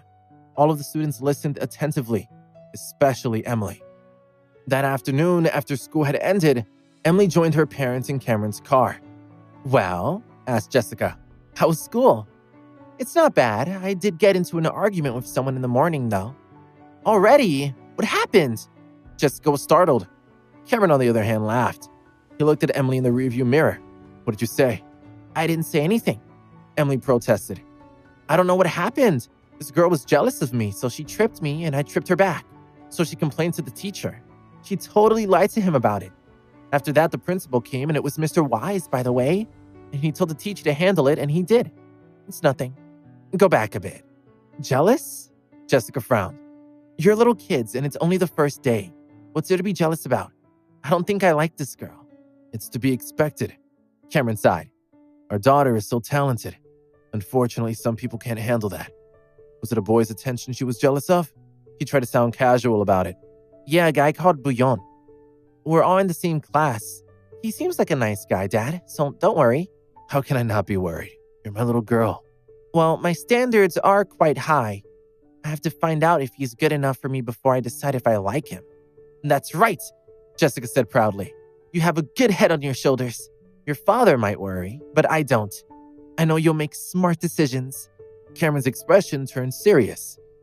"But don't forget that you promised me that if you ever want to date someone, you'll bring him home and let me get to know what kind of person he is first." "Yeah, I know, Dad," Emily groaned. Jessica wanted to steer the conversation back to the present issue. "Well, I'm glad you outmaneuvered her. Remember that you don't have to take bullying from anyone." She knew her daughter had the ability to hold her own against any kids who messed with her, but she hoped it wouldn't be necessary. Emily suddenly perked up. "Dad, how did you and Mom get together?" "You were there," Jessica replied. "Don't you remember?" She still had vivid memories of that romantic day when the city was filled with fireworks. "No, I don't mean then. I mean earlier, when you first met and I was born." "That's a long story." Cameron laughed. When Jessica didn't say anything, he continued. "Well, first of all, it was your mother who chased after me." "Ooh, Mom asked you out?" Jessica narrowed her eyes at Cameron. "I'll give you another chance. Tell the truth." "Tell the truth, Dad." Emily jeered. "Fine." Cameron found it funny. "Your mother was as beautiful as a flower. A lot of guys wanted to date her, and some of them weren't good people." "Did you save her? And then I was born?" "I know that's what you're going to say, but it's way too fast. And it was not the same thing as what Mom said." "Huh?" Cameron looked at his wife. "That's right," Jessica laughed. "Your father was the one who was chasing after me." She told the story, and Emily listened with relish. Later after dinner, Emily spent an hour completing her homework, went to play with Clifford and the others, and then practiced her fireball technique. Finally, she played Fantasy Castle before heading to bed. The next day, she woke up early and ran to the Heavenly Tree to fight with Rio. After soundly defeating him twice in a row, she sat down by the water. There were no more fish on that side of the pond. It was as if they knew that terrifying things were bound to happen in that area. She went in for breakfast, and then Cameron drove her to school. She was so busy at home that class felt like a time for her to relax. Her school breaks and lunch hours seemed heavenly.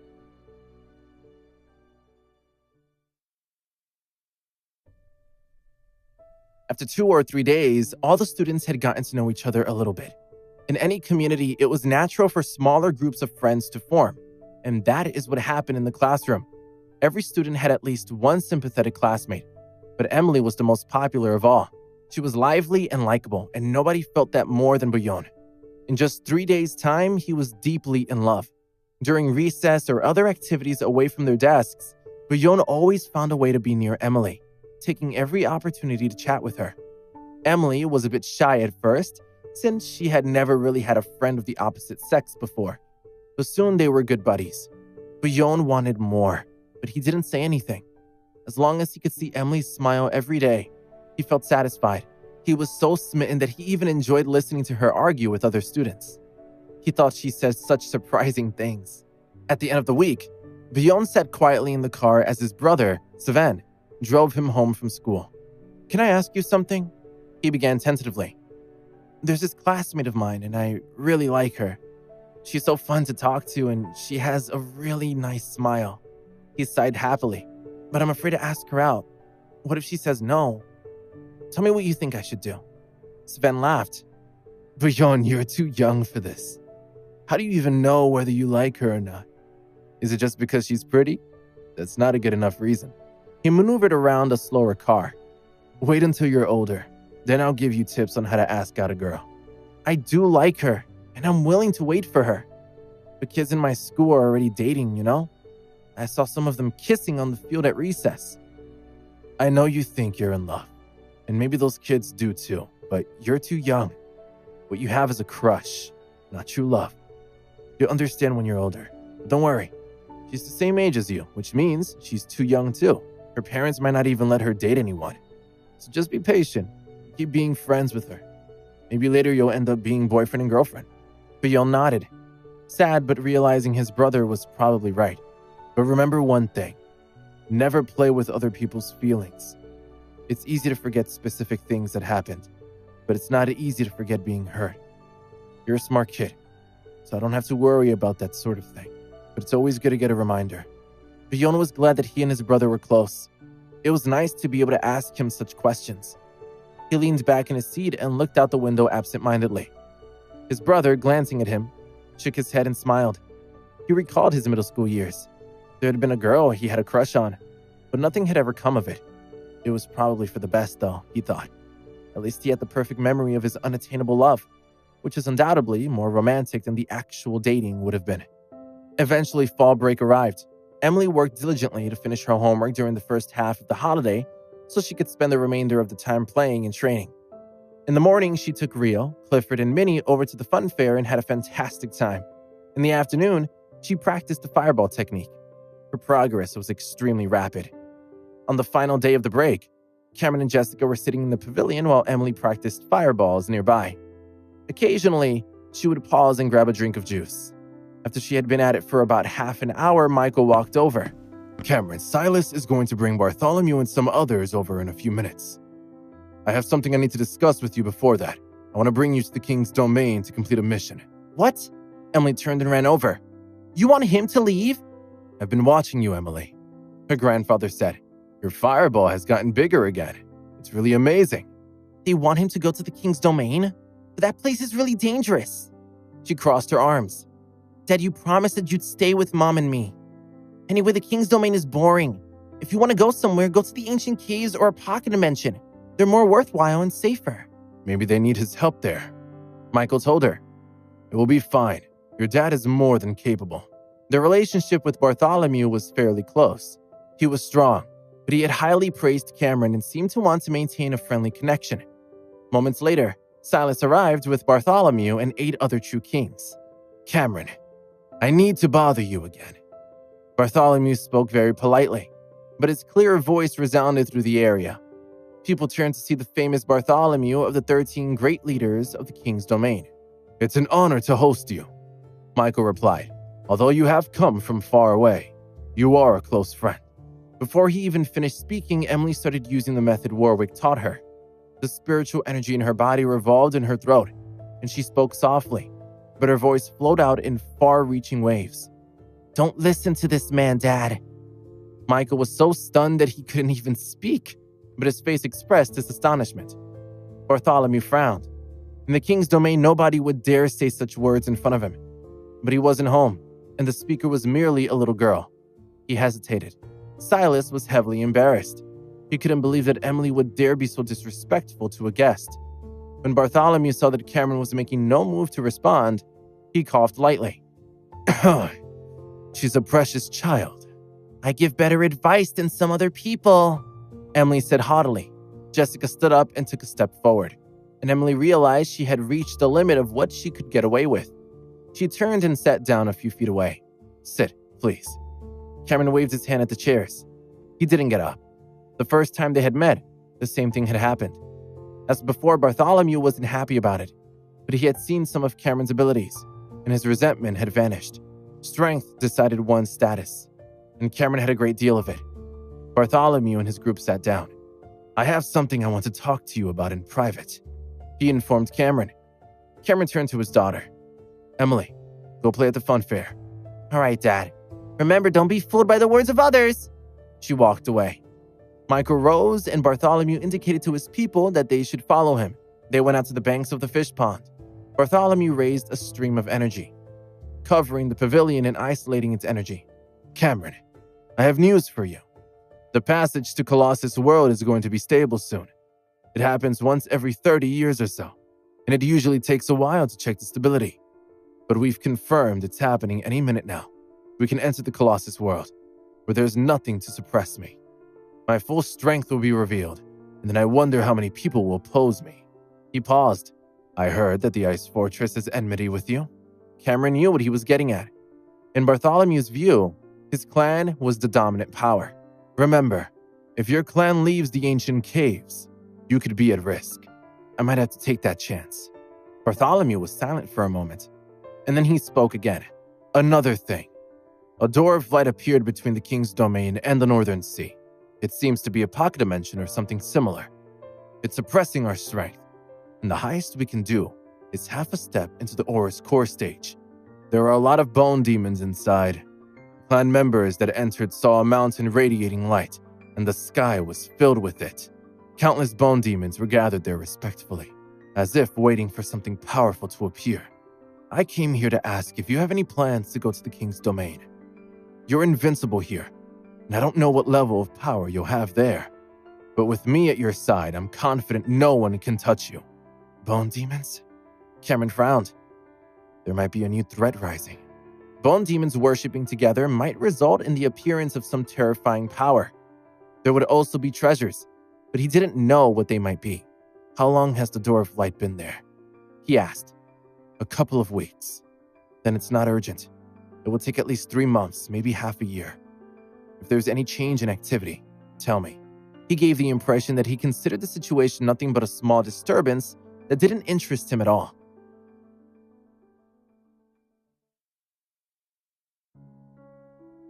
Bartholomew still looked worried. Do you think there's going to be a big commotion there, though?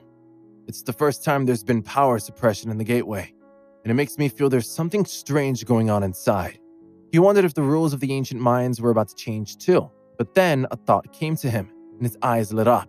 Could this be the major event you were talking about? He asked. How can a simple gateway represent a major event? Cameron asked. A major event refers to the great changes of the world. But the world has changed, Bartholomew whispered. In fact, he was looking forward to the great changes in the world as the piece of land there was very tempting. Although it suppressed their strength, the relic of the ancient ruins was also very attractive. He still remembered 3 years before when he had gone to an A-class relic and got 2 good treasures. Furthermore, when the time came, he would no longer be at the mercy of others. Cameron would become a figure of the past. Although he appreciated him, he would only treat him as his equal in his current world. Once they reached the King's Domain, Cameron might not even be able to match up to the powerful true kings under his command. That was Bartholomew's view on the matter. After the great change occurs, I can keep you safe for the rest of your life, if the Shadow Clan comes into being, Bartholomew stated. It sounded like he was going to reward him for his cooperation. Cameron laughed, but he didn't explain anything. Bartholomew was anticipating a change in the heavens and the earth, but what kind of prominent figure would be able to achieve true change? The seal wasn't that simple, and Cameron wondered if Bartholomew would ever live to see that day. They continued chatting for a while, discussing some relatively minor matters. The opening of the Colossus World's passageway was what Michael had been looking forward to. However, Bartholomew predicted that it would take at least 6 months. As for where he had heard the news, Cameron wasn't interested. He felt there was a high chance that some royal clan of the Bone Demons had appeared and that they had awoken and might even have some treasures on them. After discussing the two matters, Cameron wasn't interested in talking about anything else. So he left, planning to head to Europe. Dad, are you not going to the King's Domain? Emily asked when he arrived at the fun fair and told her the news. She was very happy. That's right. There's no point in going to the King's Domain, and it's not safe anyway. She added, just stay home and rest. I'll give you some of my pocket money. Jessica was amused by her suggestion, knowing Emily would never have enough money to support him. Okay, it's a deal. I'll play with you at home. Cameron replied. Fine, Jessica exclaimed. The next week's pocket money will be split in half. Emily was stunned. Dad doesn't need money to spend at home, but if he does, I'll be the one to give it to him. It seems Emily's ability to manage money is pretty good. Why don't we just forget about it? Cameron suggested, looking at Jessica. Okay, we'll talk about it later, she replied. No matter how much money she gave Emily, she wouldn't have anywhere to spend it. Tell me, have any of the boys in your class been pestering you recently? Cameron asked with some concern. No, they're all just normal friends, she replied. You don't need to worry. I'm a heroine in my class right now. I don't even like normal kids. You make it sound like you're not a little kid, Cameron stated. I'm not. Just look at how tall I am, she replied, putting her hand to her head to measure her height. Is that so? Cameron asked, revealing a wicked smile. Emily's eyes widened, as though she had sensed something. With a scream, her body flew up into the air before falling down again, landing at the entrance of the water droplet passage. That girl, Jessica muttered, chuckling to herself. Then she felt an irresistible force and let out a scream before following in Emily's footsteps. Cameron jumped down to join them, and the three of them played happily in the funfair, attracting many people's attention. They were soon soaked, and Cameron waved his hand, ready to dry them off like he always did. But Emily and Jessica still wanted to take a shower. While they did so, Cameron made afternoon tea. They sat in the restaurant, enjoying their free time. You've received a lot of love letters this week, haven't you? Cameron asked Emily as he drank his tea. Yes, about a dozen, she replied, wondering what he was getting at. They asked me for my mobile number, but I told them I don't have a phone, so they asked my classmates to pass on their love letters to me instead. At first, I read a few of them, but from reading what they wrote, I probably don't need them as friends. She looked at Cameron and noticed that his face had darkened, so she added, I just throw them away as soon as I get them now. Yes, that's what you need to do, Jessica replied. This is a very normal thing. Your father and I discussed it, and how he's going to teach you about cultivation without you getting distracted. I'm not happy about it, Emily stated. You should have started teaching me how to cultivate 2 years ago. Just imagine how good I'd be now if you'd done that. Come on, let's get down to business, Cameron said to her. I don't care how you play, how good your grades are in school, what you eat or drink, or anything else, except... I know, Emily interrupted, not waiting for him to finish. Except for dating. You'll promise me anything else, right? My dad's the best. She puckered up her lips and blew him some kisses. It's good that you know, he replied, feeling happy. Emily was fast becoming a young woman, very clever and sometimes witty. He was very proud of her. After sitting for a while, they returned to the back of the mountain. Clifford, Ink, and Minnie all gathered by Emily's side and sat down by the pond. Emily practiced using fireballs, and Minnie would occasionally spit out a huge flame, clawing at her energy. After that, Minnie quieted down again for a while. Emily spent an hour practicing, during which time 2 figures approached Cameron from the house. It was Melvin and Warwick. I know I've come here uninvited, but I'm so restless. I'm here to seek guidance again, Melvin explained. He had recently realized that breaking through the peak of the highest realm wasn't such a difficult thing. After doing so, he had realized just how terrifying and unfathomable Cameron really was. But due to the suppression from the world, the growth of his strength had slowed down significantly. So he came to learn something new from Cameron every once in a while. Michael, who had been taking a nap, opened his eyes and smiled, saying, Not at all. Then he looked at Emily and said loudly, Those who come are guests. Isn't there a saying about that? Friends come from far away. Emily, can you finish off the sentence? Michael clearly remembered what she had said before about the 800 bodies sinking into the ocean. He was sure that Melvin would be stunned when he heard it. Emily glanced at Michael, and then looked at Melvin and giggled, saying, It's great to have friends coming from afar. It makes me very happy. Michael couldn't believe his ears and stared at her in shock. He wondered what Emily was up to and why she hadn't done as he asked. You're so lovely, Melvin declared, his loud laughter irritating Michael. You're being nice. It seems my hard work is finally starting to pay off, Warwick declared, giving Emily a big thumbs up. She had also heard what Emily had said before, but this time she was treating their guests differently and showing them more respect. Of course I am, she replied, smiling to herself. The group continued chatting for a while, and then Cameron gave Melvin a few pointers on how to improve his secret techniques. Melvin was keen to go to other places to try them out, so in the middle of the night he left, feeling quite satisfied. Warwick stayed there, and every few days, she would take Emily out to have fun. The weekend soon passed, and the next day, Cameron took Emily to school, where there were two groups of people standing by the gates. Ash and Vanessa were at the side of the school, and Kevin and another member of the security team were near the main entrance. Protecting Emily was their daily mission. As a result, they knew a lot about what happened in the school. Emily was beautiful and popular, and there were many students in the school. They were there to make sure she was safe at all times and deal with anyone who might bother her. At lunchtime, Bouillon and his friends sat at Emily's table. At first, Phoebe tried to chase them away, but they didn't move. Later, the boys proved that they were sincere and polite, and Bouillon was rather interesting, so she agreed to let them sit with them. They were pleased because there weren't many seats left in the canteen. Nearby, 4 male students were sitting at another table. It was obvious they were quite a bit older. One of them had blonde, curly hair and a slim body, and he was called Giacomo. Sitting opposite him was a boy named Kian, who had a crew cut and looked quite fierce. "Off you go," Giacomo ordered, pointing to Emily. "Let's see if you can get her number this time." "But she says she doesn't have a phone, so how can I get her number?" Kian replied. "She obviously just doesn't want to give it to us. I heard her making a call the other day and her voice was so sweet. It sounded like she was calling her father. She's so nice, but I don't want to make a fool of myself in front of her. Declan, you go this time." "No way. I'll get tongue-tied if I try to speak to her," his friend Declan replied, shaking his head. Then Giacomo pointed at Kian and ordered, "Don't talk nonsense. Just go."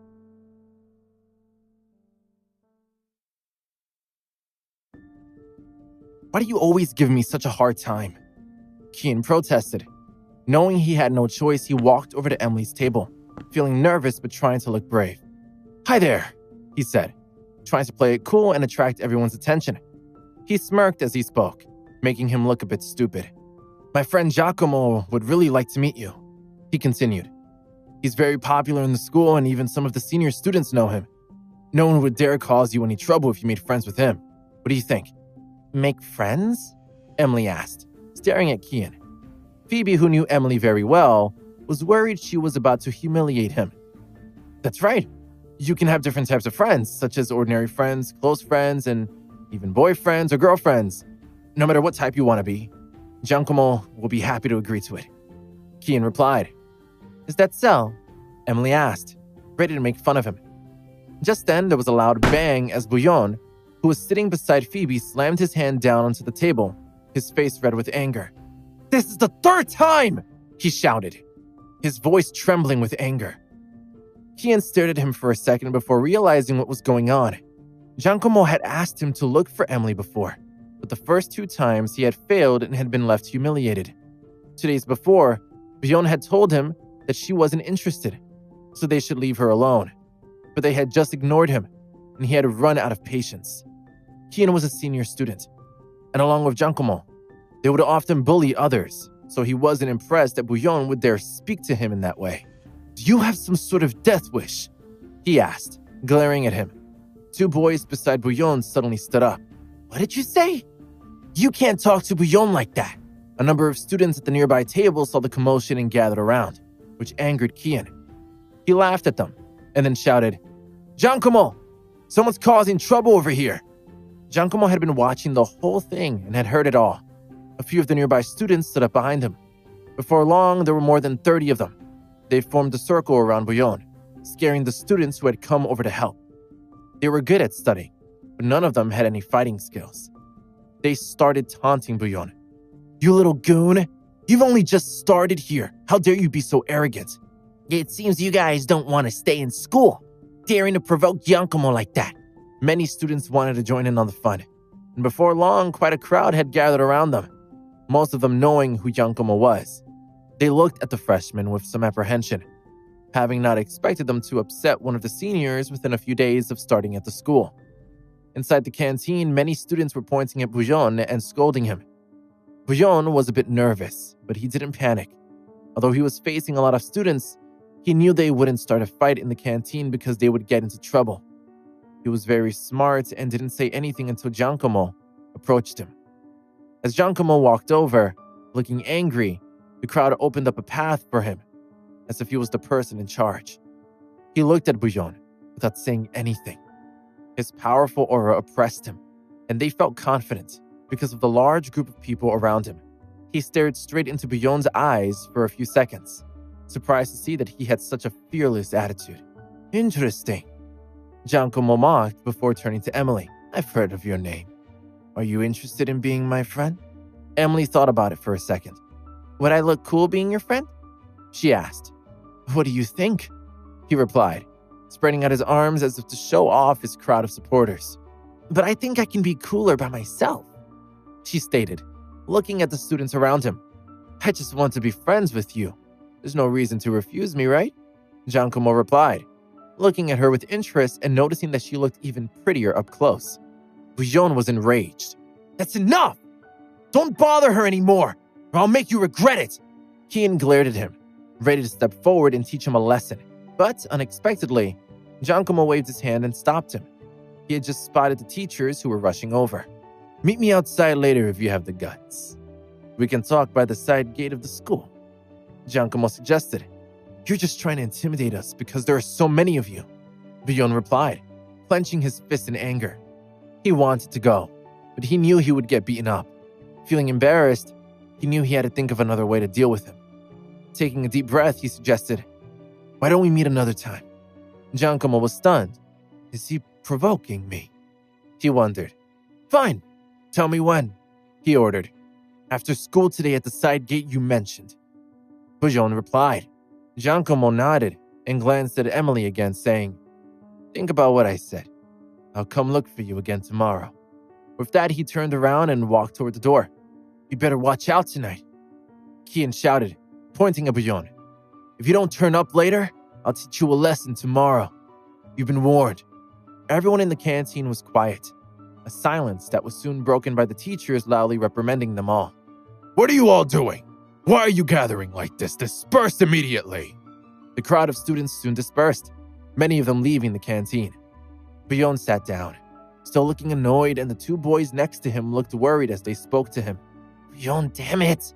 I'll contact our old classmates later. So what if they're seniors? I'm not afraid of them. There are so many of them. We don't stand a chance. They had both realized how powerful Giacomo was, and were worried about what was going to happen. He only wanted to get to know Emily. Why do you care so much? Ophelia asked, looking annoyed. It has nothing to do with you. What do you mean? He asked, angered by her words. I like her, so why is it none of my business? Besides, what does what I want have to do with you? His words cut straight to her heart. She burst into tears and ran away, covering her face. Then Bouillon turned to Emily. Don't worry. I won't let anyone bother you. I'll take care of those seniors tonight. Emily looked worried. Bouillon, please don't like me. It's going to put you in danger. Feeling like he had gotten himself into trouble because of her, she added, You shouldn't be so cocky. I'll ask my dad to go over there tonight. It's not a big deal anyway. If Giacomo wants to be my friend, he can ask my dad. You can't meddle in this matter. Bouillon replied, I'm only going to talk to them after school tonight, and I won't get violent. As you wish, Emily said before turning to Phoebe. Those people looked very cool. Why don't we create our own club? What kind of club? She asked. Just an ordinary club. I want to find out what it feels like to be in charge, Emily stated. Phoebe was happy to agree. All right, if you're in charge, I'll be your secretary, but I'll have to ask my dad about it first. My dad spoils me, so he'll agree to anything, but my mom doesn't. If she finds out about this, she definitely won't agree, Emily explained with a sigh. I'll think about it later when I get home. Emily knew well how things worked, and she was determined to come up with a plan. Bouillon smiled at her before walking out of the canteen. Then he took his phone out of his pocket and dialed a number. Someone wants to beat me up tonight. Meet me at the side gate of our school. Meanwhile, Giacomo, Kian, and their friends were talking. That kid seemed very confident, setting a time for us to meet up just like that. And he doesn't seem to be scared. Do you think he's going to bring in someone from outside of hell? Who cares? Since he's so arrogant, you have to teach him the rules around here. Forget it, Giacomo replied with a frown. Don't bring a big crowd tonight. I'll get my brother to come over. It won't be a problem. During the afternoon, the atmosphere in Giacomo's class was a little tense. Many of his classmates were looking forward to getting out of school and dealing with Bouillon. Eventually, the bell rang, and they all rushed out of the school building together, heading toward the side gate. Because they were teenagers, most of the students went home on their own. Many of them lived close by anyway. As soon as Giacomo arrived on the sports field, he saw a group of over 20 students waiting for him. A few of them were friends from his class and were well known throughout the school. They all belonged to the same circle of friends and were a powerful clique. Giacomo's two friends walked up to him, spurring him on. "Let's go and see who has got the guts to take you on. I heard you called your big brother over, so we didn't bring too many people, in case it gets messy." Giacomo nodded, and then led the group to the side gate. It was a remote place at the back of a small district. There was a small forest nearby, and it seemed that was where the fight was about to break out.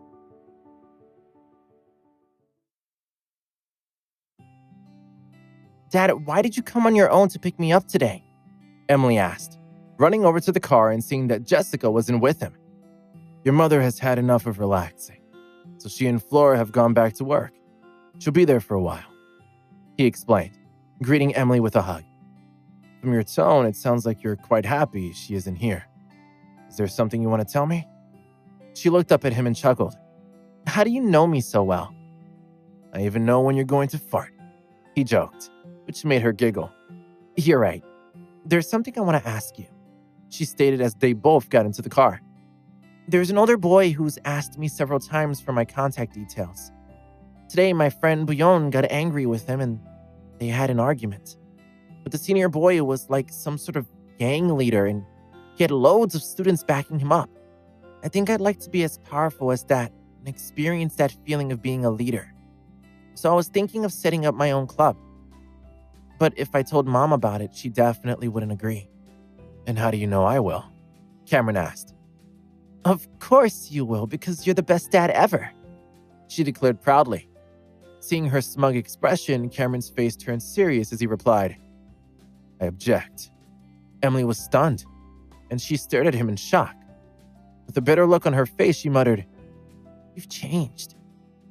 Cameron was a little taken aback and quickly replied, "I haven't changed. I was only joking." Emily sighed. "I really want to fall in love." "No, don't do that. Promise me you won't," he pleaded.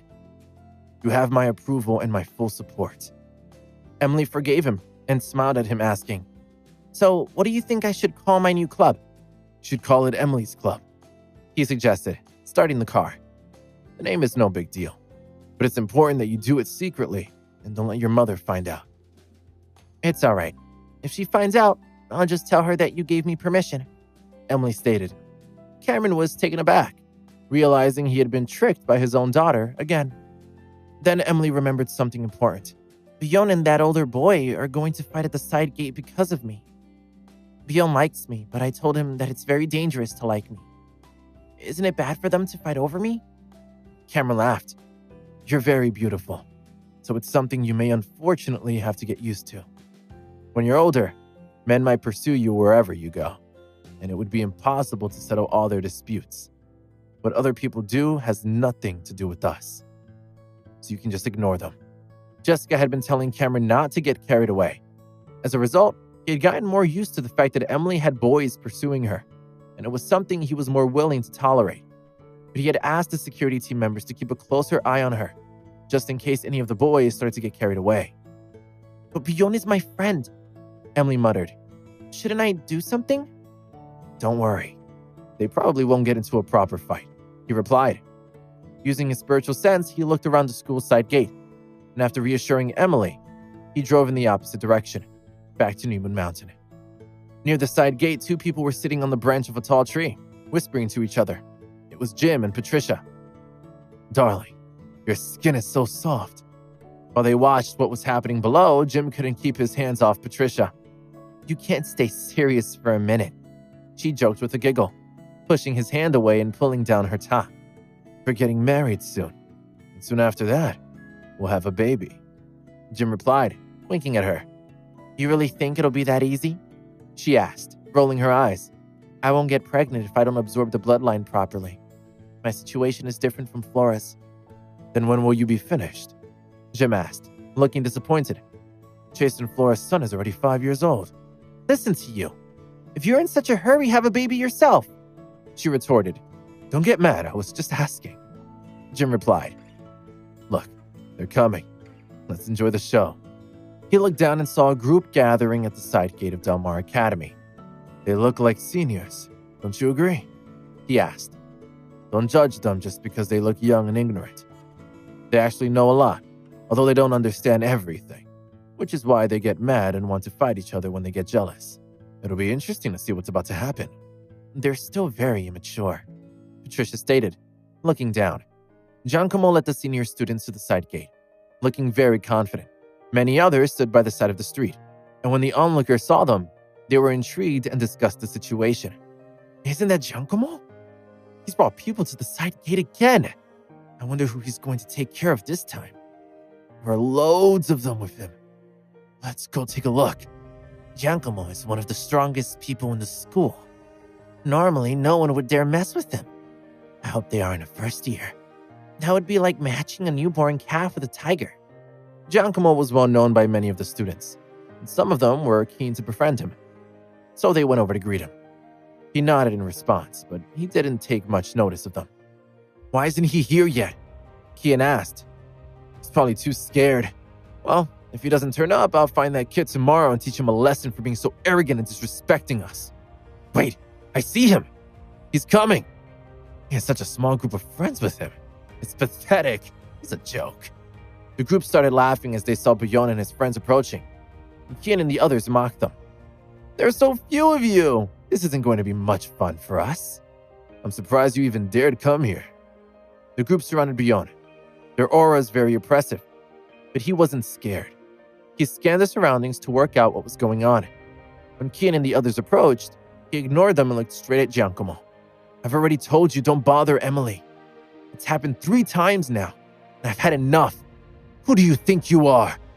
Giacomo snapped, angered by his arrogance and determined to teach him a lesson.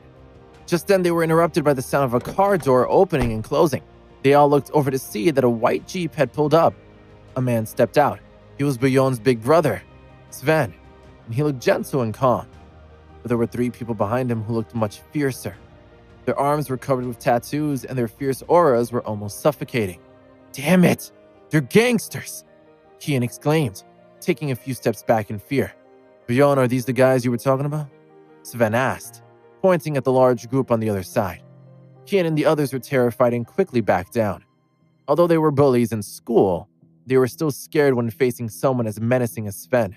However, there were a few people in the crowd who didn't panic, including Giacomo. It's him, Buyon declared, pointing at Giacomo. Sven walked over to him, his calm face filled with bloodlust. The crowd took a few steps back once again. Then Sven stopped and looked at Giacomo and demanded, Call your master over for a chat, or you won't be able to leave today. Giacomo quickly agreed and took his phone out of his pocket. But before he could make a call, there was a screech of brakes, and a line of 5 black sports cars pulled up beside the crowd. More than a dozen men in black suits stepped out, led by a man named Blake. He smiled at Giacomo, and then turned to Buyon asking, Who is it this time? What are the rules for this fight? Unable to recognize the man, Sven frowned and asked, Where did he come from? What's wrong? You want to fight me? Blake mocked, lighting a cigarette and walking over to Sven. Blowing a mouthful of smoke in his face, he added, We're not in some underground gang. We don't need to draw on the power of our boss, understand? In that moment, Giacomo and his friends were filled with confidence. It was the first time many people had seen Giacomo call someone over to help. They had heard about it before, but seeing it with their own eyes, they realized how powerful he was. They're going to get a good beating, Kian exclaimed, his blood boiling with anger, ready for the fight. As the onlookers watched, Blake waved his hand and the group of suited men walked over. Are they going to punish him? One of the onlookers asked, but things didn't turn out the way Kian and the others had imagined. A crisp sound rang out, and Sven slapped Blake in the face, causing him to stagger backward.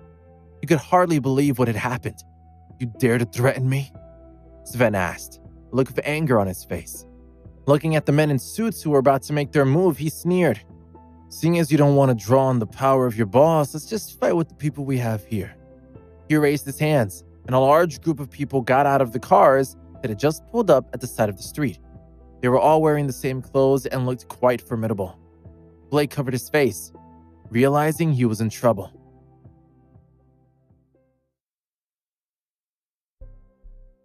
The men surrounded Blake, but he didn't say a word. Sven glared at him. "Come here," he ordered, waving at Bjorn. As Bjorn walked over, he was quite nervous. After all, he had never seen anything like it before. Weren't they boasting about outnumbering us a minute ago? Sven mocked. They don't have that many people now. How shall we deal with them? Seeing that Kian and the others were in a state of chaos and about to make a move, Sven shouted, "Hey, don't move. I'll break your legs." They were terrified by his threat and immediately stood still and silent. They couldn't believe what had happened, having not expected Bjorn to have such a powerful backer. "Don't let me see you around here again," Bjorn warned. Before he could say any more, the door of one of the sports cars opened, and another man stepped out. He walked over, looking quite calm. "Who are you?" Sven asked, sensing the man's extraordinary aura. He guessed he was a prominent figure, but he didn't recognize him. "I'm Kendall," he replied. "And how do you know Spencer?" Sven asked. "I work with him," Kendall explained. "Anyway, who are you?" "Sven Bennick," he replied. Kendall was stunned for a moment, knowing that the Bennick family were from the Gaslamp Quarter and were very powerful, almost on par with the Walker family. Spencer Smith was a senior figure among the city's big shots. In the past, when Zoe had been at the Starry Sky Bar, Mickey had made a move on one of Spencer's followers, but the incident had been left unsettled. Sven and Bjorn's mother, Simone, was Spencer's sister, but she also knew Kendall. He was a powerful man and controlled a portion of Spencer's business. Kendall and Simone had a good relationship, so he often came with her to pick Bjorn up from school. The Bennick family was well established, and their strength had risen in recent years. Their leader was a powerful man, someone Kendall couldn't afford to offend. Therefore, when the two of them met, they both wanted to sort things out in an amicable manner. Even Blake was silent. "I often come to pick Bjorn up from school because I'm good friends with his mother, Simone. But I didn't expect to bump into you here today," Kendall said to Sven. The two sides were at odds with each other, but Kendall knew that if he mentioned Simone, Sven would back down. Sven felt troubled, knowing that if he were to make a fuss and involve Simone or Spencer, it would cause an even bigger problem. "You've crossed the line, or maybe you still don't know what's happened. Your little brother is quite troublesome, isn't he?" Kendall goaded. "As you're using your connections to suppress me, I'll reason with you," Sven replied. "What is it?" Kendall asked. Giacomo had heard everything and was left shocked, having never expected his opponent to be so strong. He could tell from Blake's shocked expression just how powerful they were, and there was nothing he could do about it. Before they had turned up, he had had absolute confidence, but things had changed and taken a very different twist. Seeing the expression on Sven's face, Kendall knew that he had guessed right. He shook his head and sighed. "Everyone knows that it's normal for a pretty girl to have many admirers at the same time, but the boys have to play by the rules so that it's a fair contest. Giacomo wanted to get to know her, but Bjorn obstructed him and was quite rude to him." Sven couldn't refute his words. After hesitating for a minute, he replied, "So that's what you're talking about. All he told me was that someone was going to beat him up, so I thought it was for something else. But I heard a different story, that his girlfriend was being pestered. Anyone who does that deserves to be given a warning. But to steal someone else's girlfriend is going too far, don't you think?" Sven paused for a moment, his mind racing, as though he was in a business negotiation. But then Bjorn spoke up. "She's not my girlfriend yet." Kendall turned to look at him, not knowing what to say. Sven was startled and almost burst out laughing, but he managed to keep a straight face, saying, "Look, I told you. Bjorn didn't mean to cause trouble. He's only in the first year of high school, so he still doesn't understand when to give up. Do you agree?" "You're right," Kendall replied, sighing to himself. "We've been very rude this time. I'm sorry. There's no need to apologize. It was just a small misunderstanding. We've talked it through and sorted it all out now." Sven stated, "Giacomo has been spoiled at home, so he can't bear to be wronged outside. That's why I came here myself."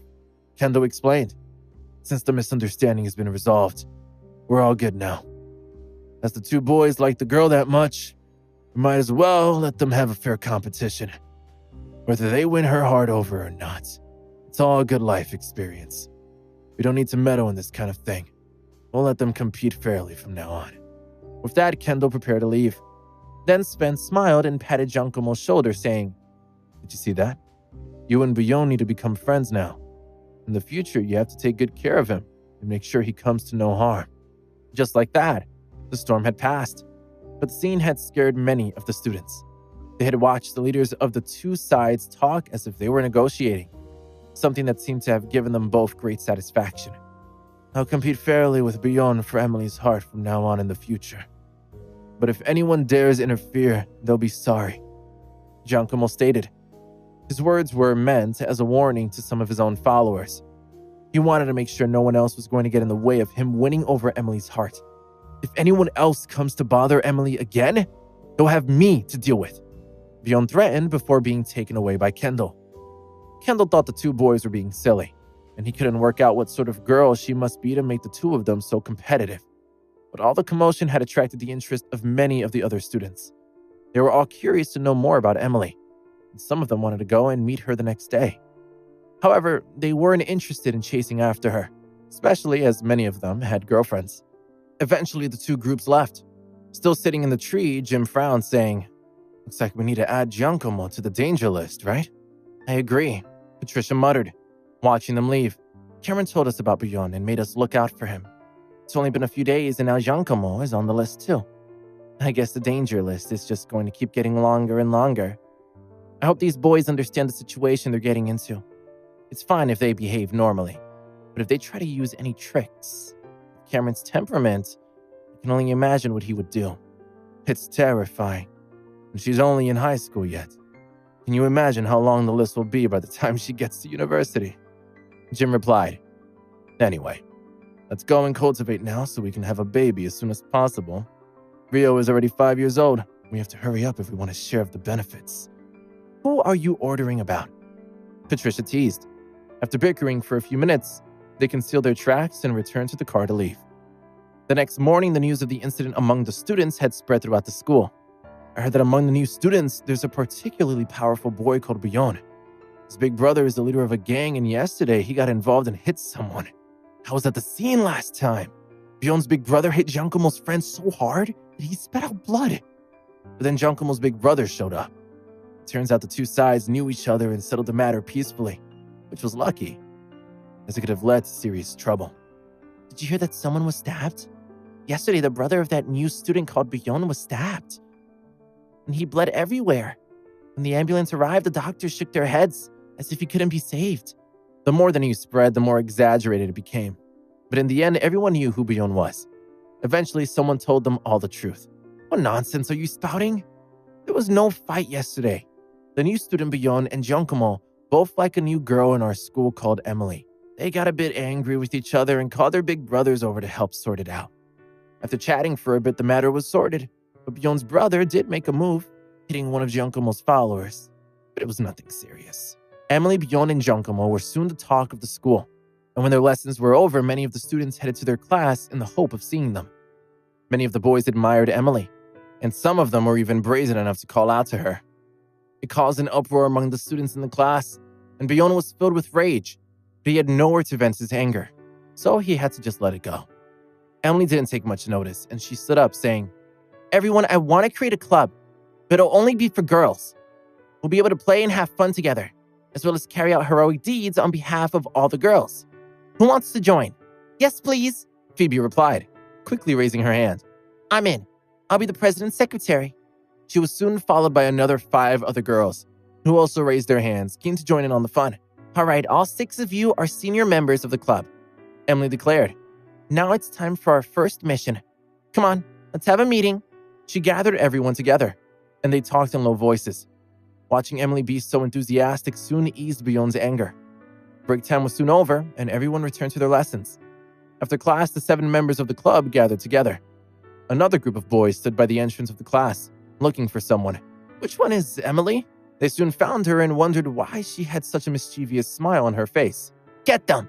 Emily shouted before she and the other members of her club flung some plastic bottles of water at them. The three boys were shocked as the bottles hit them hard on their heads.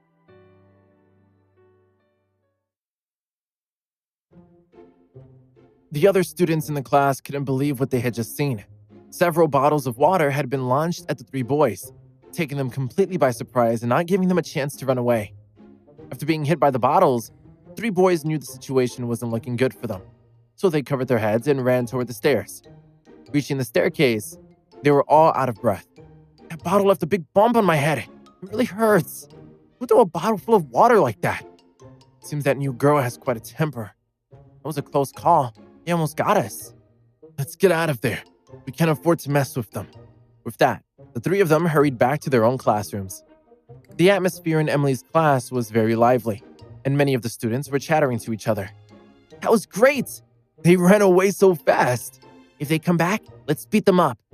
Then a dozen or so students approached Emily. I want to join your club too. And me. Is there space for me too? I'm afraid you guys have missed your chance, she replied. Phoebe and the other girls are the club's founding members, but I guess we could let you join. For the time being, you can only be soldiers, but I'll find better jobs for you later once it becomes more established. The girls were happy to agree. Then a group of boys, including Bouillon, walked over. We don't accept boys in our club, Emily announced. The smile dropped from Bouillon's face, and he sat back down, looking disappointed. Why don't you accept boys? Someone asked. We're all female heroes, so we don't need any boys, Phoebe proclaimed, shaking her head. But we want to throw bottles at the others with you, the boy stated. Hearing that, Emily replied, We don't accept boys. But if you want to throw bottles too, there's nothing we can do about it. Great, then let's do it then, the boy exclaimed. Those boys will come back later. Let's throw things at them together. While the students were making their plans, Kian and his three friends approached from the end of the corridor. Kian had a rose in his hand, a gift that he was delivering to Emily on Giacomo's behalf.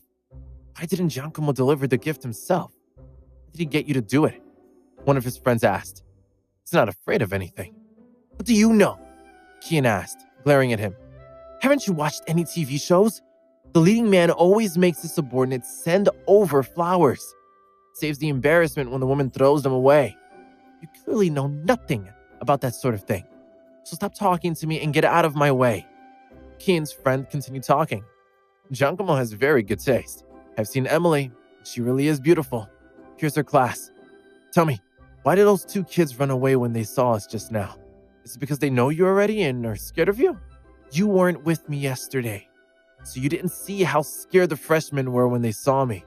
They almost fainted, Kian declared proudly. Then he turned around and swaggered to the door of the class, imagining he was a character from a TV show and smirking to himself. But he was shocked to see numerous water bottles heading toward him. What the hell is going on? His head, arms, and legs were all hit by the bottles, and his face was soaking wet. Spitting out a mouthful of water, he shouted angrily, It's one thing hitting me with water bottles, but loosening the cap is out of order. He was drenched and humiliated, but he muttered to himself, For Giacomo's sake, I mustn't lose my temper. He looked at the soggy rose in his hand, wondering whether he should still give it to Emily or not. Get ready for the next round, Phoebe shouted. Damn it, let's get out of here, Kian cried, running away with his friends when he saw that more bottles were heading their way. Many of the students in the class began to laugh, including Bouillon. When the laughter finally faded, a boy sitting in the front row muttered, How annoying. It's fine to play a game by yourself, but now you've disturbed others. It's very inconsiderate. The boy was called Nigel. He was wearing glasses, and he seldom talked to the other students. He was very studious and didn't like being disturbed, which was why he had spoken up this time. The class quieted down. It's break time, Emily stated, looking at him. Do you expect us all to keep studying like you and not have some fun?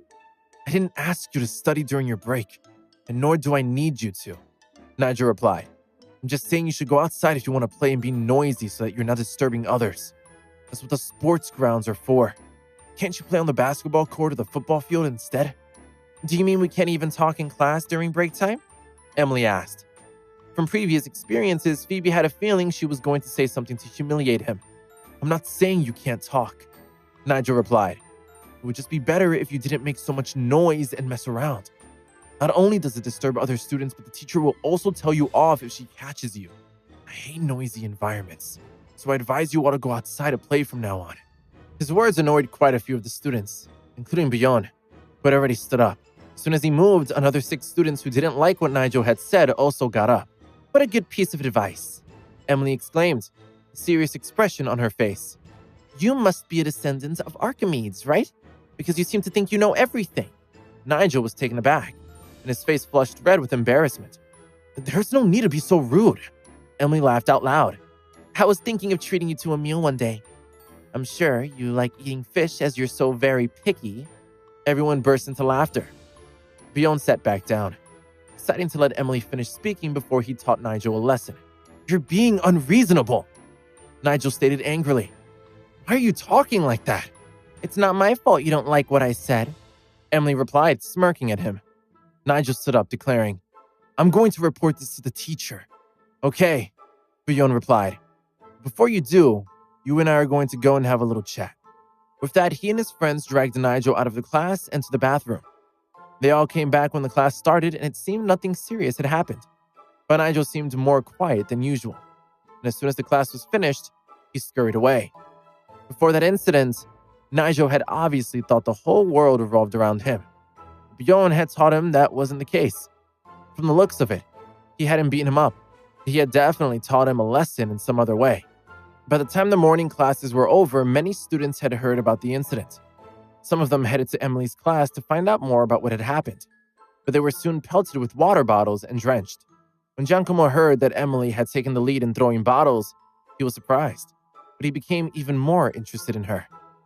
During the lunch break, Kian took the lead and ran to the canteen to take up his usual position and get the best seats. Giacomo was walking leisurely behind him. When he reached the canteen, he waited for a while before he saw Emily and Phoebe coming over. Emily, come here, Kian called out, raising his hand. But on another table nearby, a group of girls shouted, President, we're over here. President? What's going on? Kian muttered in surprise. More than a dozen girls had occupied 3 tables, and they all appeared eager for Emily to join them. Emily sat at the middle table next to Phoebe. When Bjorn arrived, he walked over and smiled at the girl who was sitting opposite Emily, whispering something to her. She quickly got up and let him have the seat. Giacomo couldn't bear it. Bjorn and Emily already had time to talk to each other in class, but he didn't. Without hesitation, he stood up and walked over. Can we swap seats? He asked one of the students, but she refused. Giacomo was trying to figure out what to say when Kian came over and tugged the girl's arm, saying, I like you. I'm a senior, so let me treat you to lunch. Let's go. She didn't have much choice, so she got up and went with him. Giacomo smiled at Emily and sat down. Bjorn stared at him indifferently but didn't say anything. Emily, Phoebe said, just look at those two. They're obviously up to no good. I know, she replied. You two had better stop hitting on me because you're putting yourselves in danger. But I can't help myself, Giacomo stated. Luckily, Bjorn and I talked at the school gate. Otherwise, those guys in our year would have stuck together. It's good that things have been sorted out now. If you don't listen to my advice, you might regret it in the future. Emily warned, I'm going to buy lunch. Do you still want a sandwich? Phoebe asked. Let's go together, Emily suggested as they both ran over to buy lunch.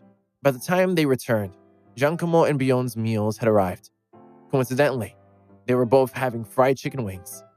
Seeing Emily eating her sandwich, a thought came to Bjorn. We've known each other for a couple of weeks now, so it wouldn't be a big deal to share some food, would it? After giving it some thought, he picked up a piece of fried chicken. There were only 2 pieces in his lunchbox, but he was happy to share them with her. As soon as he picked it up and went to put it on Emily's plate, it dropped onto the table. It must have slipped off, he grumbled, feeling a little embarrassed. Seems Bjorn is trying to share his lunch with Emily. Well, I can do that too. Giacomo muttered to himself with a smirk. Then he picked up one of the chicken wings from his plate to give to her. But as soon as he did so, it also fell off, landing on the floor. Giacomo was frustrated. Not as easy as it looks, is it? Bjorn mocked, picking up his other chicken wing and signaling to Giacomo. But I still have another one. But then that piece fell off the fork too, landing on the table. His 2 chicken wings were inedible, because he couldn't pick them up off the dirty table and started eating them as if nothing had happened. Giacomo laughed. Looks like this is heaven's will. Bjorn, thanks for letting me win. He gloated, picking up his second chicken wing. But then that one also fell to the ground. and they both felt that something strange was going on.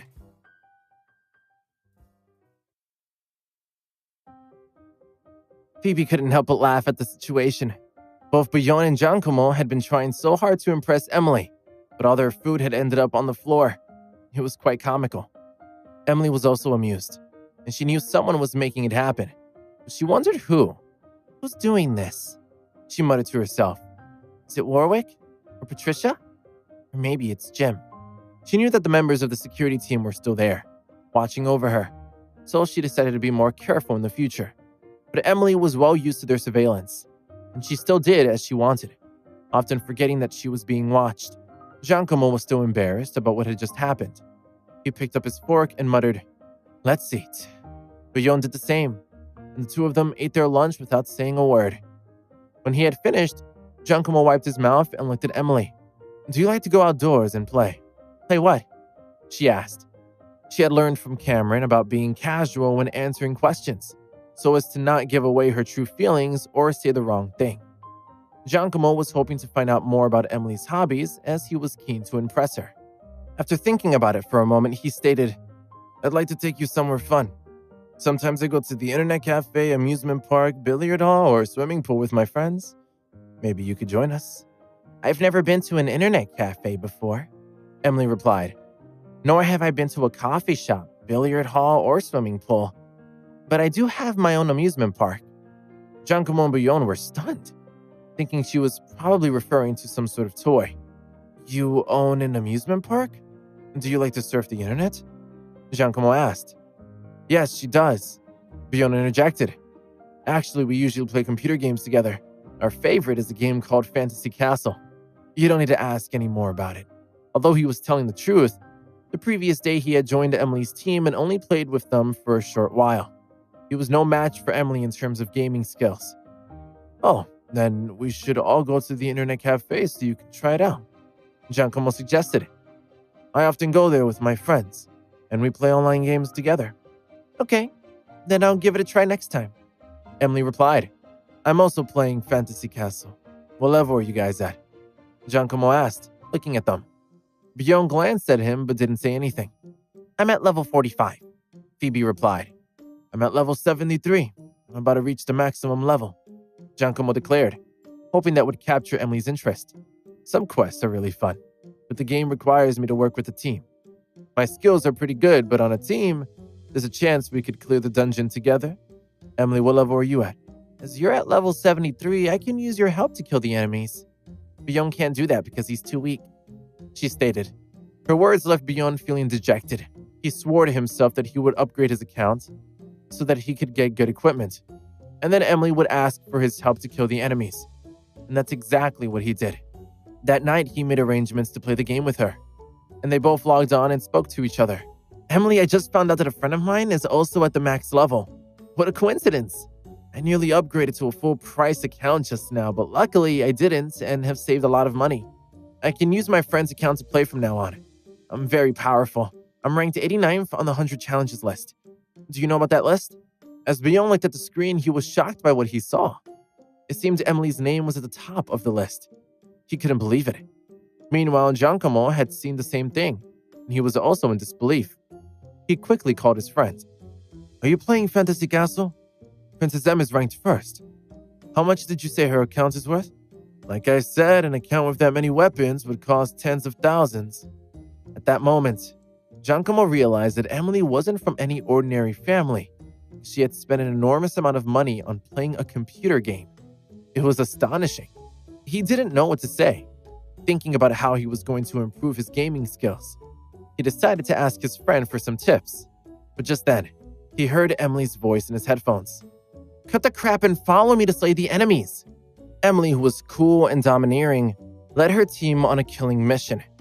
On the way, all the players who saw her and her team quickly fled. "Is this a joke? That's Emily, the Great Demon King, who claims to be a princess. Who's she kidding?" Just like that, the boys' ideas of helping Emily play the game were shattered. She was already ranked first on the list, so what help could they possibly give her?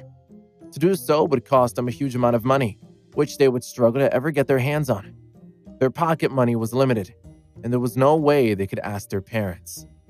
Thinking about it, Giacomo and Bouillon felt a little disappointed, knowing they could never match her in terms of wealth.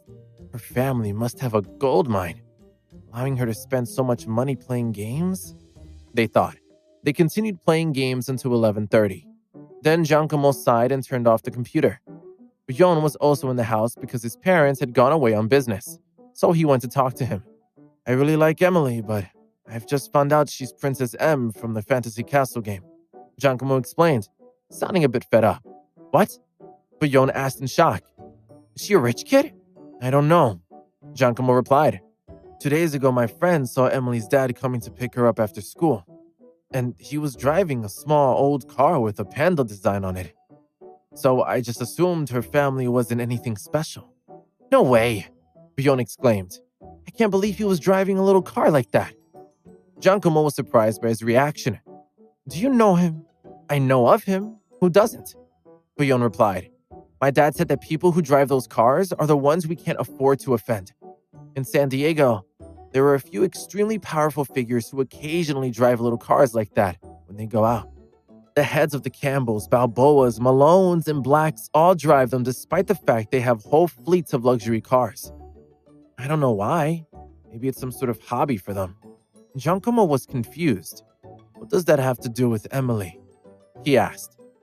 Could she be a member of the infamous Lee family? Their family might be quite powerful, but they couldn't possibly afford to spend $2 million on a computer game, could they? Bouillon shook his head. From the beginning, I thought that Princess M was some sort of decoy.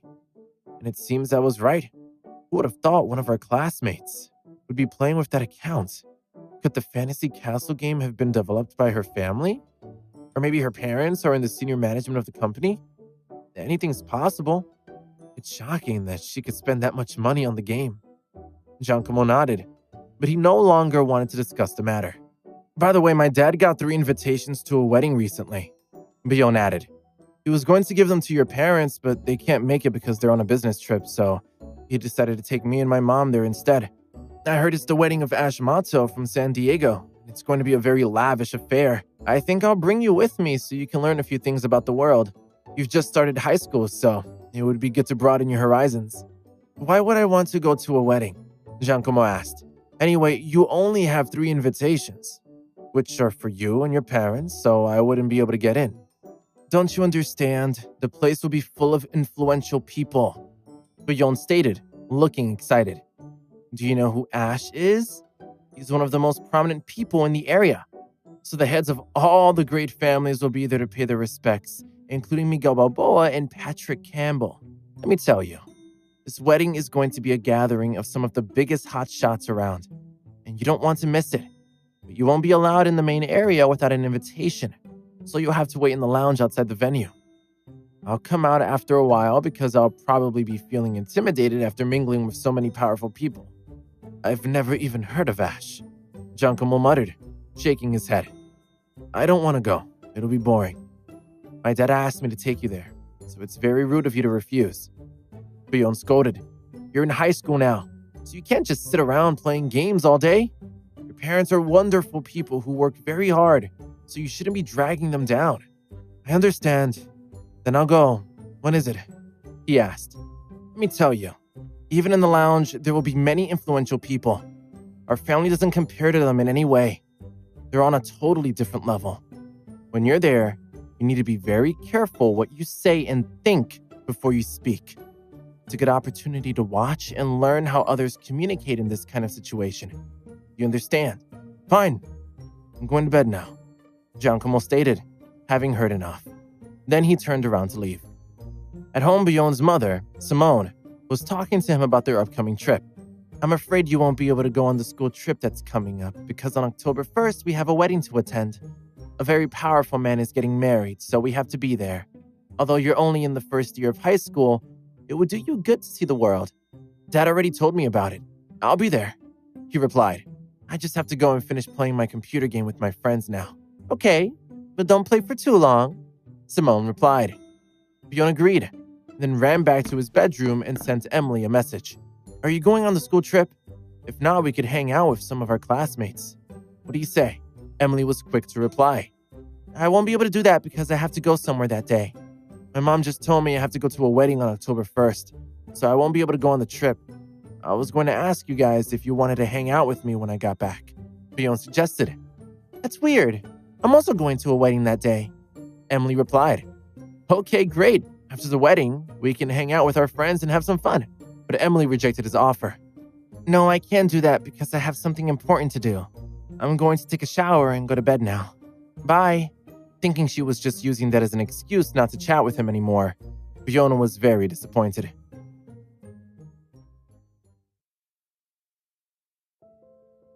Dad, are you sleeping? Emily whispered so she wouldn't wake Jessica. Not yet, he replied. Okay, well, I'm going to sleep now, she said. With that, she got into bed, but she didn't drift off straight away. She twisted and turned under the covers for quite a while before eventually nodding off. The next morning, she chatted to Cameron on the way to school. Our new club already has 17 people. Yesterday, Phoebe asked me to name it, but I couldn't think of anything. Do you have any ideas? How about the Cute Club? He suggested. No, that's a rubbish name. It's not awe-inspiring at all, she exclaimed. Why are you always so casual with naming things? Well, if you don't want to name it after yourself, you could call it the Fierce Club. Is that awe-inspiring enough? He asked. Cameron noticed that Emily was still pouting, so he came up with another suggestion. How about the Cloud Shadow Club? As the poem goes, the clouds cast shadows, and the spring breeze pushes them along, causing the cloud shadows in the lake to mirror the sky. I think it's a great name. The Cloud Shadow Sky was a forest within the Divine World and a unique place located in the Dragon Star Domain, which was the first place Cameron had come into contact with. Later, he had realized that the Dragon Star Domain was only a very remote place. If Earth was compared to a speck of dust in the universe, then it would be considered a tiny city. Cameron felt that the Dragon Star Domain should be very close to Earth. However, when he first returned, he did a thorough search of the sky but didn't find any traces of it. Now that he had returned again, he found out it was the sealed planet of Paladin. He felt as though he was in the back garden of a major power. If he were to allow the planet to remain hidden, its power would be terrifying. Of course, Cameron didn't care about any of that at that moment. His strength wasn't at that level yet, and the Colossus world hadn't even opened yet. Once that happened, he would know a lot more. He put the thought out of his mind and looked at Emily. She was thinking about what he had just said. The Cloud Shadow Club. Does that sound good? Yes, it does. That's decided then. Anyway, it's just a bit of fun. It'll all be over once Mom finds out. Cameron frowned, sensing her disappointment but realizing she knew her limits. She was right. If Jessica found out about Emily's club, she would quickly put a stop to it, saying it was distracting her from her studies. And she would be angry if she found out Cameron had agreed to it and even helped her come up with a name. He shivered at the thought of her being angry with him and making him sleep on the couch. But he wasn't sure if Emily was going to snitch on him, which was something she sometimes did. He wasn't sure what to do. After thinking about it, he made a decision. You must never let your mom know about this. But if she does find out, don't let her know that you were the mastermind behind it. He was suggesting that she put the blame on Phoebe and use her as a scapegoat. But to his surprise, Emily was very filial. I see how it is, so I'll tell her you're the mastermind behind it, she replied. Cameron was taken aback. I feel like I've just fallen into a trap. No, I have to discuss this with your mother. You've changed, Emily muttered, her face full of bitterness. As soon as he heard those words, Cameron had no choice but to back down. Fine, I'm the mastermind. He knew Jessica would be angry to hear that, but he was sure he could coax her so that he wouldn't have to sleep on the sofa. Then the Cloud Shadow Club will be officially established today, Emily announced, looking very happy. She didn't want to just live a boring life. Studying and working hard, she wanted to find time to have fun, which was the main reason she had set up the club, and she was about to start doing just that. The class next to Emily's was made up of ordinary students. Some of them were good at studying, but most of them had average grades and preferred having fun over doing schoolwork. One of those students was a girl named Lorna, who was quite shy and never bothered anyone. During the second lesson, the two boys behind her, Teddy and Alfie, started teasing her, pulling at her ponytail because they were bored of studying. Lorna tried to focus on her work, but they kept distracting her. What are you guys doing? She asked, turning around, her face flushed with embarrassment and anger. Nothing, Teddy replied. pretending to look innocent. "Don't touch me," she warned, feeling angry because they had distracted her from the lesson again. As soon as the lesson ended, Alfie patted her on the shoulder. When she turned around, she saw him dangling a spider in front of her face. She was very scared of spiders, so it gave her a fright. "It's fake!" Alfie announced, shaking the plastic spider and laughing with Teddy. Lorna began to cry, but the two boys mocked her even more. "What are you crying for? It was just a joke. You're so boring. Let's go out and play. Just ignore her."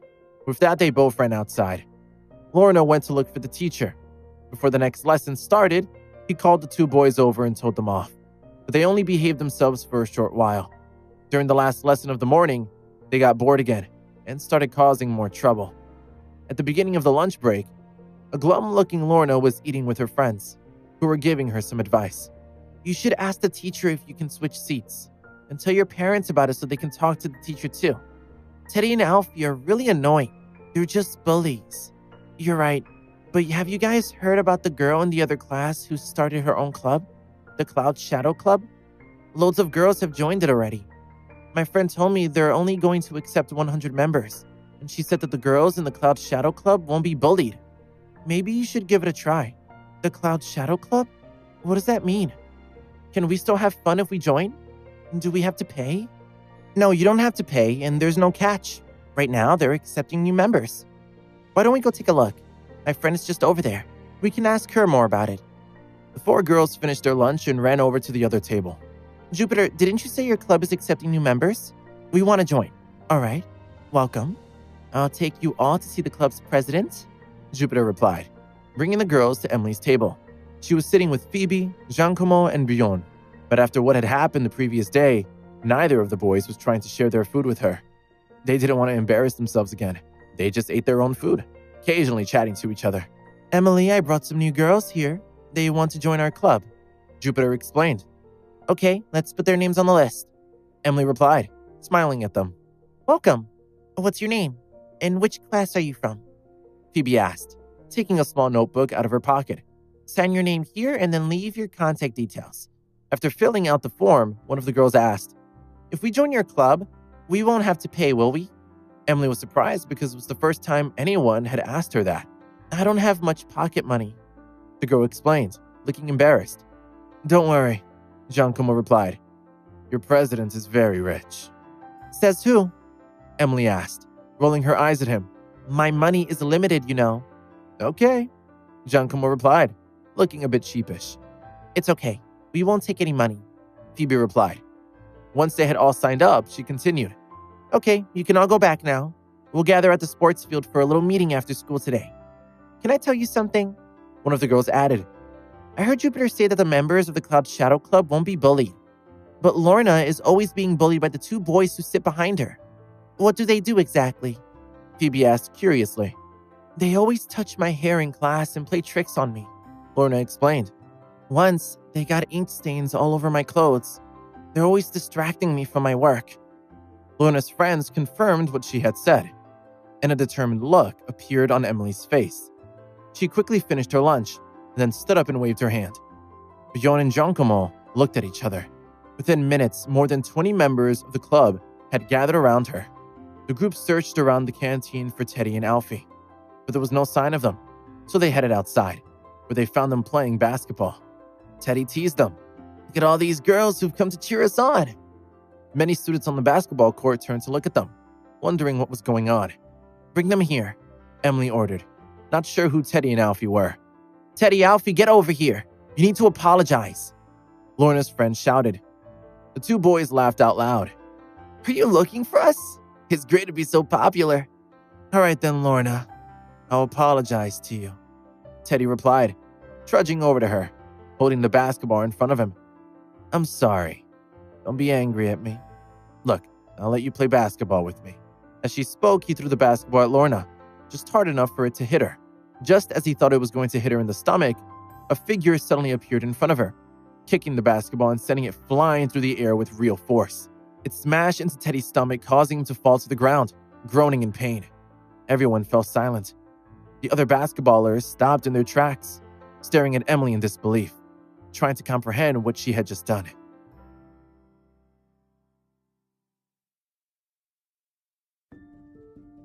The silence continued, and all the girls in the club were stunned, having never expected their president to be so powerful. She had spun her body through the air before sending the basketball flying back with perfect accuracy. It was astonishing. Emily looked at Teddy and the other boys and gave them a warning. Let me tell you this.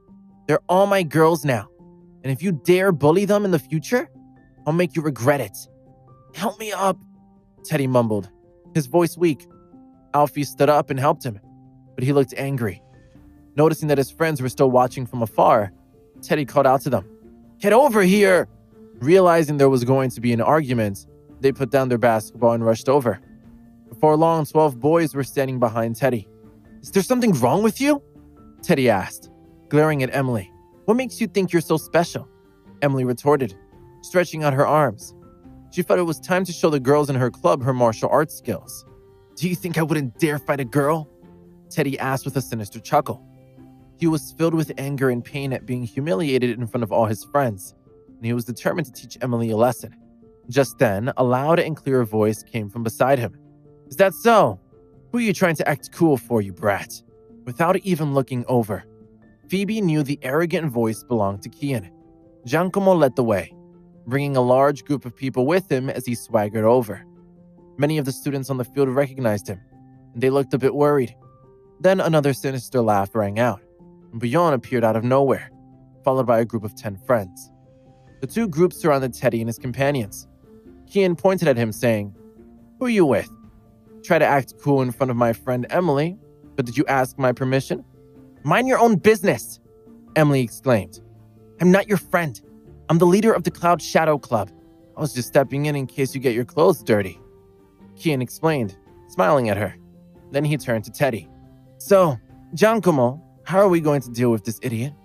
He dares to offend Emily, so he needs to be taught a lesson. Declan, fetch me my weapon so I can punish him. Quickly!" Teddy and the others turned pale with fright, terrified of what was about to happen. The onlookers were also shocked, having never realized Giacomo and his crew were so ruthless. Seeing that the clown hadn't moved, Kian turned back and muttered something to him. "No way! We're still at school. We can't use your weapons here," the clown exclaimed, quickly covering his pockets, one of which contained the pencil case. Seeing the bulging pocket, Teddy and the others panicked even more. "Bring it here," Kian demanded, rushing over to the clown. "No, I can't give it to you," he replied. Two of them started to argue as if there was no one else around. Then Teddy and Alfie finally spoke up, fearing for their lives. "Please don't hurt me," Teddy begged. "Emily, Lorna, girls, I was wrong, all right? I'll never bother Lorna again, I promise. I'm so sorry, it was a mistake and I've learned my lesson." "Me too, I won't bother her ever again," Alfie added. "Please spare us." Seeing them looking so frightened, Emily scoffed. "I'm warning you, if this happens again, I won't go so easy on you. Come on, girls, let's go." With that, she turned around and led the group away. Lorna and the others were deep in thought, having just seen that being strong and standing up to bullies was the best way to stop them. That moment, solidarity of the club had been strengthened, and the girls were full of praise for Emily. "You were so awesome just now. Thank you so much for your help." But she played it down. "Of course, if those guys hadn't interfered, I would have used even more powerful moves." The girls continued chatting as they walked toward the school building. Once they had gone inside, Giacomo turned to Teddy. "I must see you in this school. If anything like this happens again, I'll make sure you don't get off so lightly." Then he patted Teddy on the shoulder and led his friends away. "If this happens again, you'll have me to deal with too," Bouillon warned before also leaving. In lessons that afternoon, Teddy and Alfie were very well behaved. They didn't do anything to bother Lorna, and when the lesson had ended, they heard their classmates discussing the Cloud Shadow Club. They were curious to know more, so decided to ask Lorna about it. She answered their questions and gave them a brief explanation. After all, there was no longer any bad feeling between them. They had both apologized and she had forgiven them and was happy to move on. As a result of what had happened, the Cloud Shadow Club soon had quite a reputation. In just one afternoon, more than 30 new members had been recruited. By the next day, 100 members had been recruited from 20 classes across the school. The thing that appealed most to them was making new friends, knowing it wouldn't take up any of their study time. They looked forward to having fun together when their lessons were over. But the whole thing was giving the teachers a headache. Over the past week, Many of them had heard about the Cloud Shadow Club, including Mr. Barber, who was quite troubled. The head of his department had told him that the girls in his class were causing trouble and starting to bully the boys. It had all started with the incident with Teddy. After that, many other girls had also said that they were being bullied too and wanted to join the club. As a result, the group became larger and larger, and the girls were united in their strength, something that intimidated many other students. Mr. Barber was worried about it.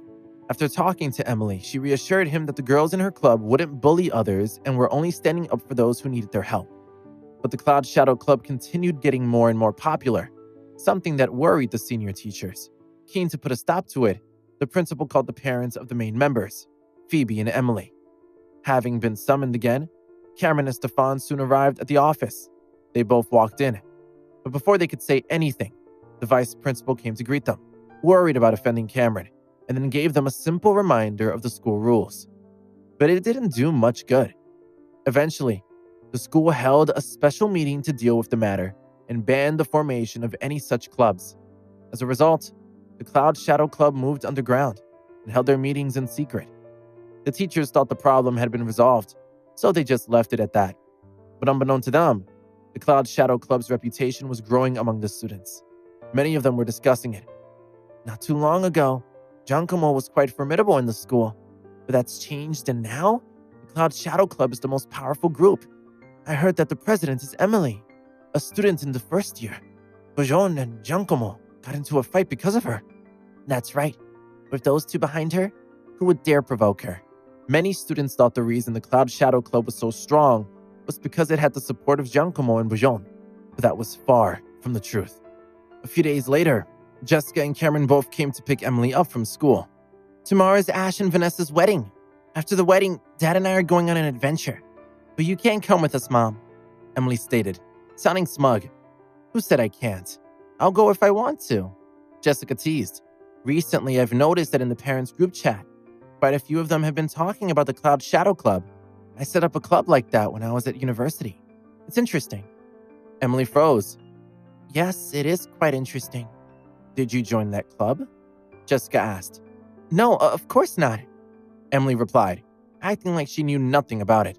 Just then, a group of students walked past and waved at her. Greetings, President. See you next week. Hello, President. Great to see you, President Emily. Emily's face darkened. Jessica knew what was going on straight away. Are you the Cloud Shadow Club's president? I'm the president of the study club, which means I'm in charge of the class's study classes. Emily lied, trying to get out of it. But she knew she wouldn't be able to hide it for long. Mom is really smart. If she finds out, I'll say it was all Dad's idea, she thought. As if he had sensed the impending crisis, Cameron got involved. Yes, I forgot to tell you that Emily is president of the study club now. She set up a study group that any student can join. Jessica glanced suspiciously at both of them before saying to Emily, I'm looking forward to seeing your results of the monthly test later. If they're bad, you'll have to leave the study club. Okay, got it, Emily replied, wondering if Jessica had somehow found out the truth. She didn't say anything else about it, knowing she had done well in the exam this time. They all got into the car and returned to Newman Mountain. The next day was the day of the wedding, and everyone was ready to celebrate. The whole mountain was brightly lit and filled with people. The wedding of Patricia and Jim was a big deal, and Pasco had brought many of his family members with him. Since the sect disciples hadn't come, they had decided to hold the ceremony in the mystical world. Ash's fiancée, Vanessa, was the apple of Olaf's eye, and he had turned up, along with many other prominent figures from the business world. The two couples were going to have a joint wedding, which was taking place in a luxurious hotel called the White Feathers. Early in the morning, the wedding procession set off to pick up the brides, playing a few tricks on the grooms along the way. At 11 o'clock, Giacomo followed Bujon and his parents, Bertrand and Simone, into the hotel, which was a very grand venue, and Bujon explained who everyone was. Did you see that? That old man is a property tycoon called Eugene, and he owns the White Feathers Hotel. He must have come here in person because of Olaf. The one who just came down the stairs is Grayson, a powerful man from the south. He used to be quite close to Ash, but sadly for him, he picked the wrong side back then. So he's not as strong as he used to be. Keep it down, Bertrand warned. Let's go upstairs, but keep your voice down. The main doors are over there, Giacomo stated when they got to the top of the stairs. He pointed to the side, where a small group of people had gathered. I'm afraid you don't have that kind of status and strength, so you won't be able to go into the main hall. Can you see the people chatting over there? They're all very prominent figures. Buyon whispered. Even Bertrand isn't allowed? Giacomo asked in surprise. I'm well respected in the Gaslamp Quarter, but not as much here. Bertrand explained with a sigh. This is the place where all the most powerful people in the area have gathered. It's a very big occasion, so make sure you don't upset anyone.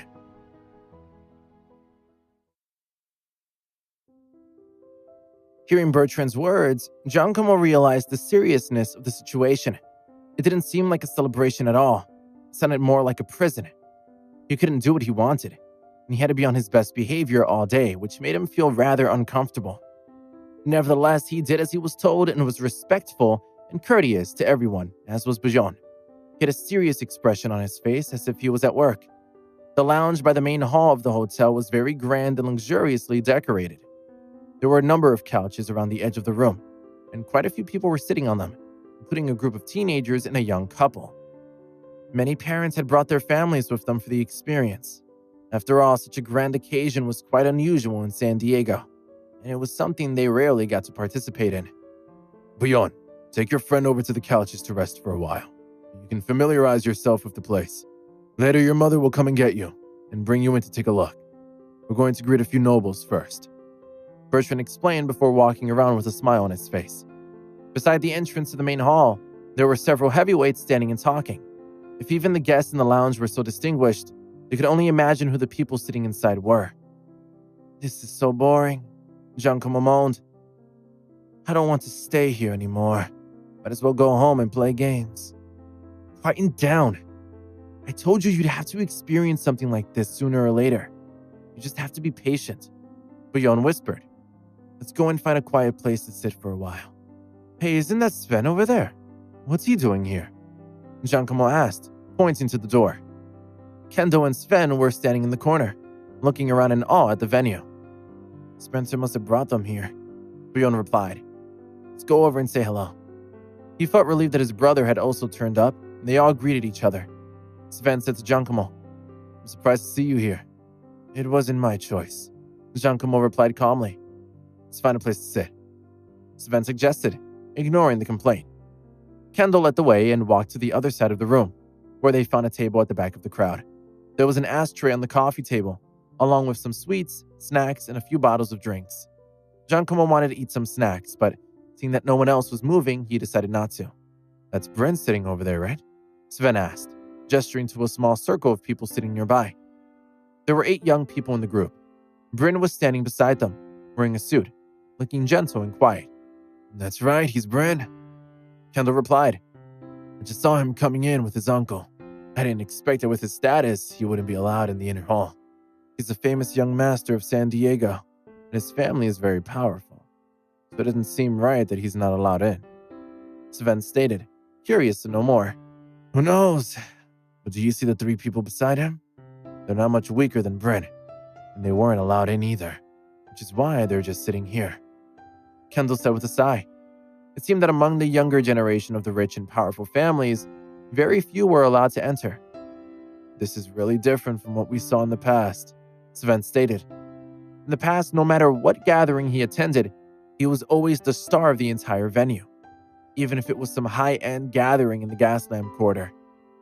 He was still one of the top figures. That had changed, and now he wasn't even allowed to enter the venue. He just had to wait for his parents to take him in at the right time and show him the place. Just then they heard the rustling sound of a snack bag being opened and some voices that seemed to be coming from the table beside them, but they couldn't see anyone. A few seconds later, a small hand reached out from under the table, grabbed a snack, and then disappeared. Sven realized someone was stealing snacks. He and Kendo got up and walked over to the table and were very surprised by what they saw. It was a young boy, stuffing his face with snacks, and it looked like he had already finished 7 bags. What are you doing? Where are your parents? Kendo asked, feeling both amused and concerned. Shh, lower your voice, the boy replied. He was Rio, and he had come to steal some snacks. When he saw the 2 men looking at him, he was shocked, and he looked around before grabbing 2 more snacks and scurrying off to hide under one of the couches. But he didn't quite fit, and and his legs were hanging out, clear for all to see. Chase had seen it all and he laughed. He had used his spirit sense to watch over Rio after he had run away, but he had let him steal the snacks, knowing he was just being mischievous. But by that point, he thought Rio had eaten enough snacks, and he wanted him to save his appetite for the many delicacies that would be coming his way later. Rio just ran off. Can you go and get him, please? He always listens to you. Chase said to Emily. Okay, I'll go and bring him back. He's so naughty, she replied, putting down the fruit juice in her hands and fixing her hair. Then she got up and walked out of the room. Meanwhile, back in the lounge, Sven and Kendall didn't know what to say. They had no idea which family Rio belonged to. Don't you feel a bit squashed hiding under there? Bjorn asked, walking over to him. Shh, don't talk. If I get caught, I won't be able to eat anymore. You need to get out of here. Rio whispered. Come back and sit down. Kendall called out to Bjorn, who exchanged a glance with Sven, wondering who Rio really was. They both had a suspicious look in their eyes, but they didn't say much. After all, Rio was young and oblivious to things, so he wouldn't have come to cause trouble.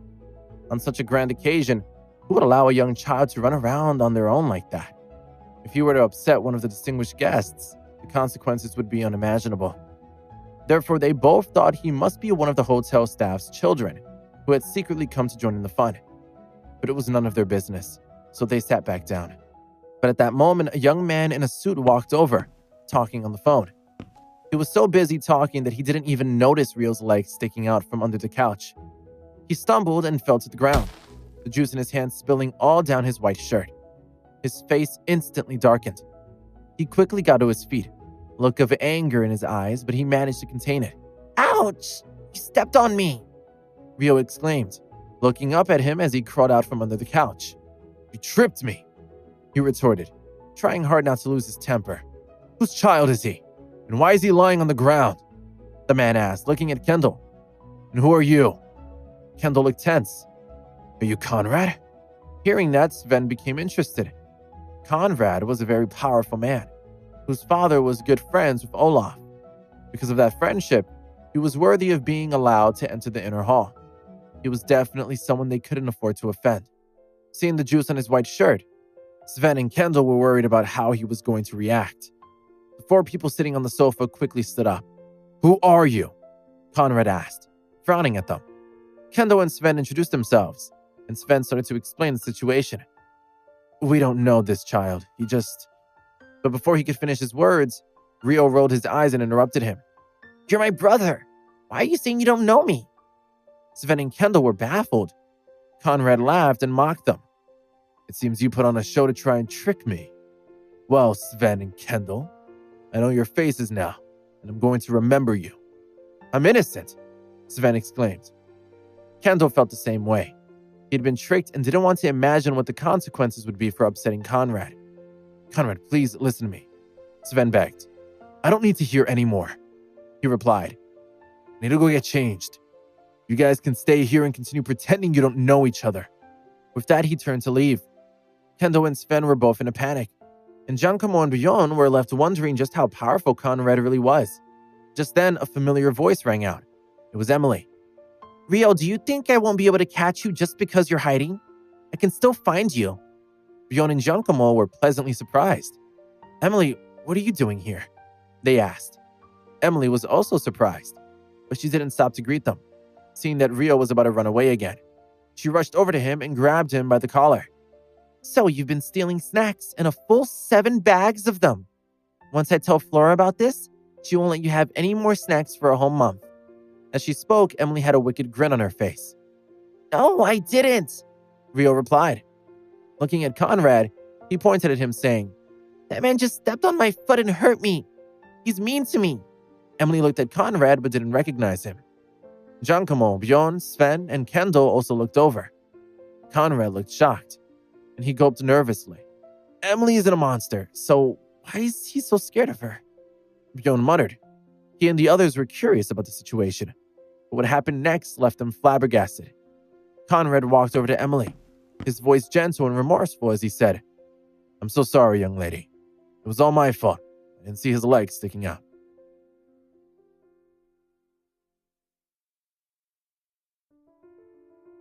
It seemed Conrad was begging for Emily's forgiveness.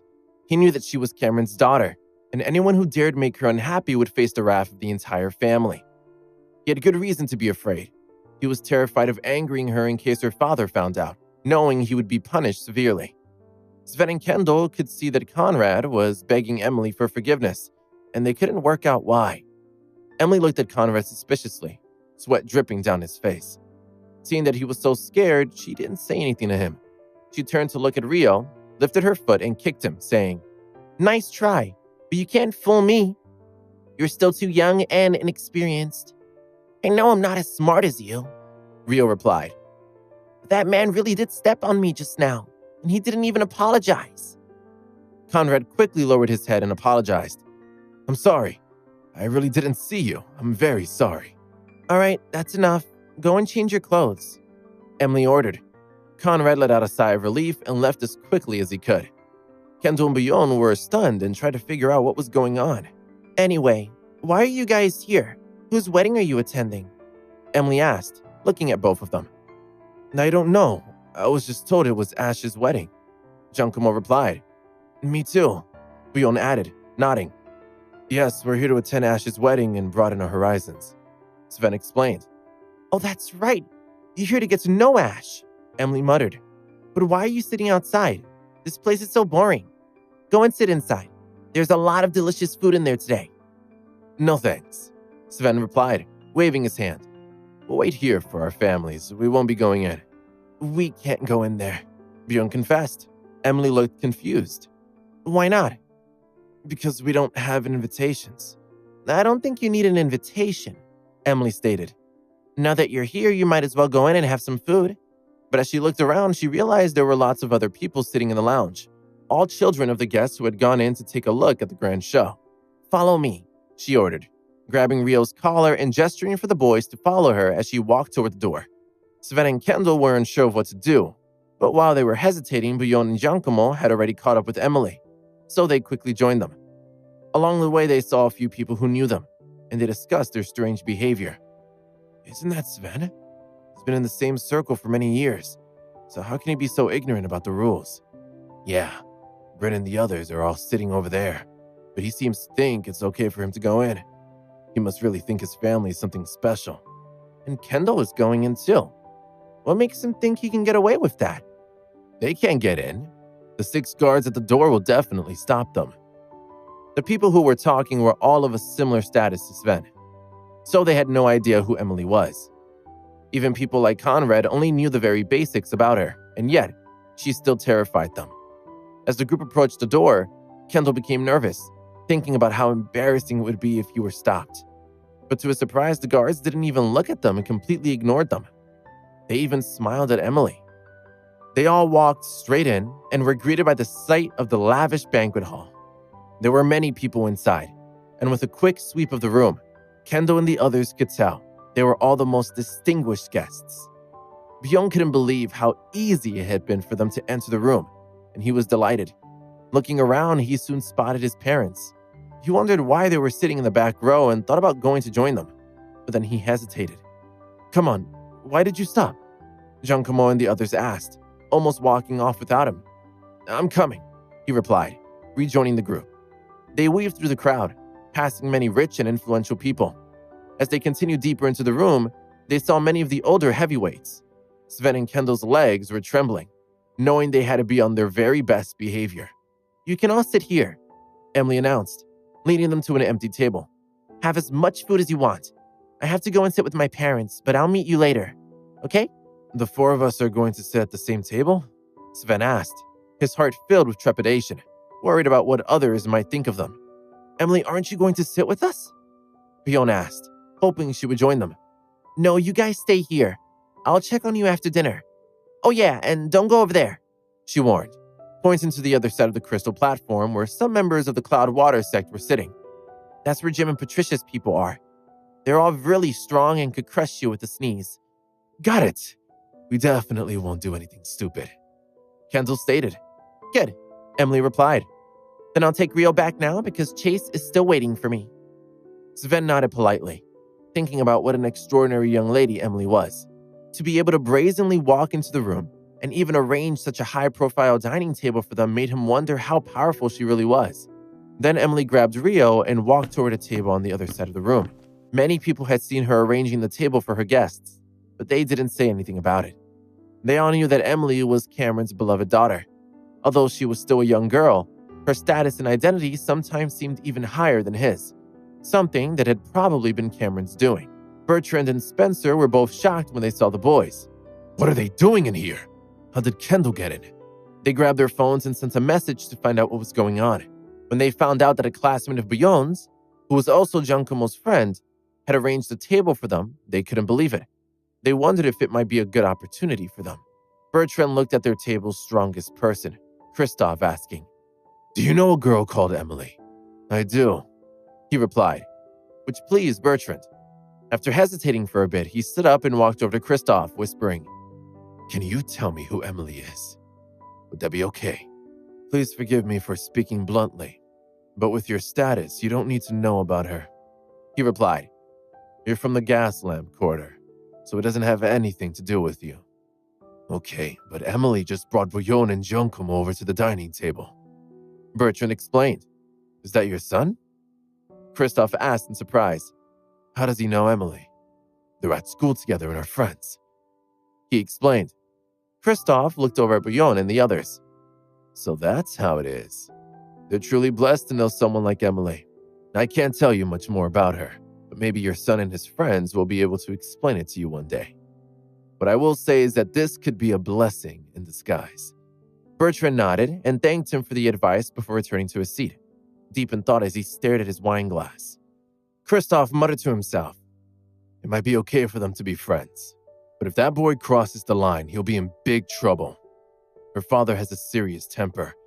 A mere child of the Bennick family is no match for his precious daughter." In the past, Christoph's status had been about the same as Sven's, but over the previous few years, he had become as powerful as Bertrand. But they weren't the only ones who were shocked. Sven and the other three were also mulling everything over. "It seems Emily is very powerful," Giacomo stated, sounding quite glum. "I agree. She can do whatever she wants, even though there are so many powerful people here," Bouillon replied. "That must mean her family is even more powerful than these people." Bouillon's eyes seemed to be gleaming, as though he was seeing the situation as some sort of challenge. But Kendall was a little wary. "It's good that you know this now, so you can give up on your useless ideas of trying to impress her. Just sit here and wait for the wedding ceremony to start and then eat. That's it." "You should do the same," Bouillon suggested, looking at Giacomo. "It's almost time. Let's just sit here and enjoy the ceremony." A short while later, there was a light show, after which the host walked onto the stage, welcoming all the guests and introducing the couples who were about to get married. Many people were surprised that there were two couples getting married, Jim and Patricia and Ash and Vanessa. The parents of the brides and grooms all went up onto the stage. Ash's representative was someone from the Lauder family. Olaf had come for Vanessa, and Pasco had joined them, but only the martial artist knew who he was. When Jim's uncle, Commander Lee, appeared, many outsiders were shocked. The wedding began, and Ash and Jim looked very smart in their suits. Of the two, Ash was more self-assured, giving off an air of strength and masculinity. Vanessa stood by his side, looking timid and gentle in comparison. Jim appeared to be much quieter and more reserved, standing beside Patricia. She seemed like a firestorm in comparison. After all, she had the power attribute of the Firebird, which was on display at that moment. It was a perfect match, and the two couples were clearly very much in love. Olaf stared at Vanessa with tears in his eyes. He had raised her, so he naturally felt emotional watching his daughter get married, knowing how much he was going to miss her. But the host was very good at his job, and he soon livened up the atmosphere. Vanessa said something mischievous to Olaf and pointed at the woman sitting near him. She had been his personal security for many years, but everyone had the impression there was something more to their relationship.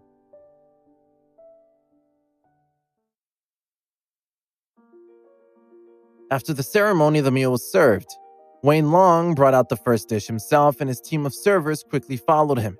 Every table was served within a minute. Everyone stared at the dishes with wide eyes. There were several dishes that they had never seen before. The guests wanted to ask what everything was, but they didn't want to reveal their ignorance. They remained silent but stared at the food curiously.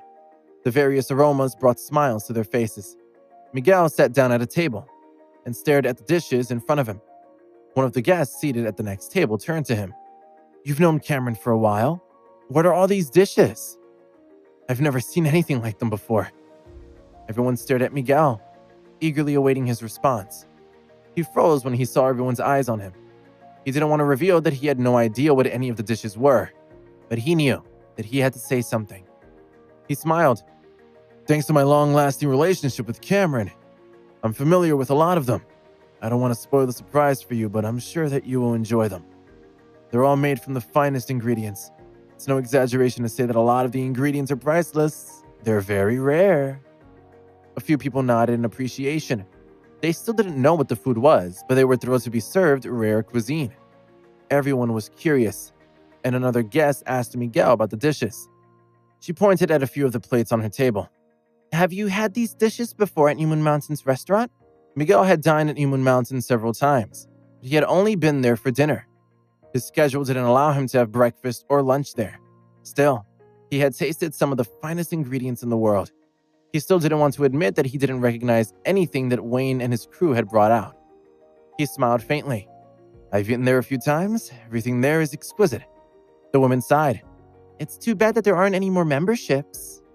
If any current members want to sell their memberships, I'm interested, no matter what the price is." Miguel shook his head. "I'm sorry to disappoint you, but I doubt that anyone wants to sell. There have been some generous offers before, but nobody wanted to give up their membership." "How generous?" "A few $1,000,000. The woman groaned and looked away as the rest of the guests started reaching for their glasses and making toasts. Bogdan and several other members of the security force sat down a few tables away from Sven's group. Bogdan eyed them suspiciously for a minute, and then he walked over to their table. "Who are you?" he demanded. Sven cleared his throat. "I'm Sven Bennick, and I'm Kendall." Bogdan frowned. He had heard of the Bennicks, but he didn't recognize Sven or Kendall. "Why are you here?" "My younger brother goes to school with Emily," Sven replied. "She invited us." "Oh, okay. In that case, welcome." Bogdan returned to his table. Several members of the security force, who had never been to Emily's school, smiled at the Bennicks to welcome them. Sven glanced at Bjorn, wondering who his brother's classmate really was. The guard's reaction suggested that she was fairly important. Bjorn nudged him. "I'm hungry." "Then eat." Bjorn had been waiting for Sven to make the first move. "You too." The brothers started sampling the different dishes on their table. Everything was delicious. "What kind of meat is this?" Bjorn asked. Sven shrugged. "I have no idea. It's good though. I thought that the flowers were just decorations, but they're really good too." A few minutes later, Ash and Vanessa walked in. "Raise your glasses, everyone," Ash called out. Most of the guests reached for their glasses again. At the far end of the room, somebody burst into laughter. "Are you toasting yourself?" Ash grabbed a bottle of wine from a passing server. "Come on, everyone." Sven frowned and glanced at Kendall, who looked just as uncomfortable. Neither of them knew whether they should raise their glasses. They watched nervously as Ash walked over to their table. "What should we do?" Sven whispered. Kendall shrugged. Ash glanced at Bjorn. "You must be Emily's classmate." Bjorn nodded. Ash smiled. "Welcome to our wedding ceremony. I hope that you're enjoying your meal." Sven and Kendall stared at each other in confusion. Even the groom's behavior hinted at Emily's importance. Ash poured some wine into Bjorn's and Sven's empty glasses. The brothers started to reach for them, but Vanessa shook her head and elbowed Ash. "We can have a server bring you non-alcoholic drinks." A few seconds later, a server arrived with 2 glasses of sparkling apple cider and left with the wine glasses. Sven stood up and raised his glass. "Congratulations to both of you. I wish you a lifetime of happiness." Simone beamed at him. He and Bjorn finished their drinks in one go. "Thank you," Ash grinned. Then he reached for Vanessa's hand. They made their way around the room, stopping at every table. A few minutes later, Jim and Patricia walked in. They headed straight to Bjorn's table, addressed him by name, and welcomed him and his family. Patricia smiled. "I'm sure that Emily will be here soon. Please enjoy your meal." Then she and Jim moved on to the next table.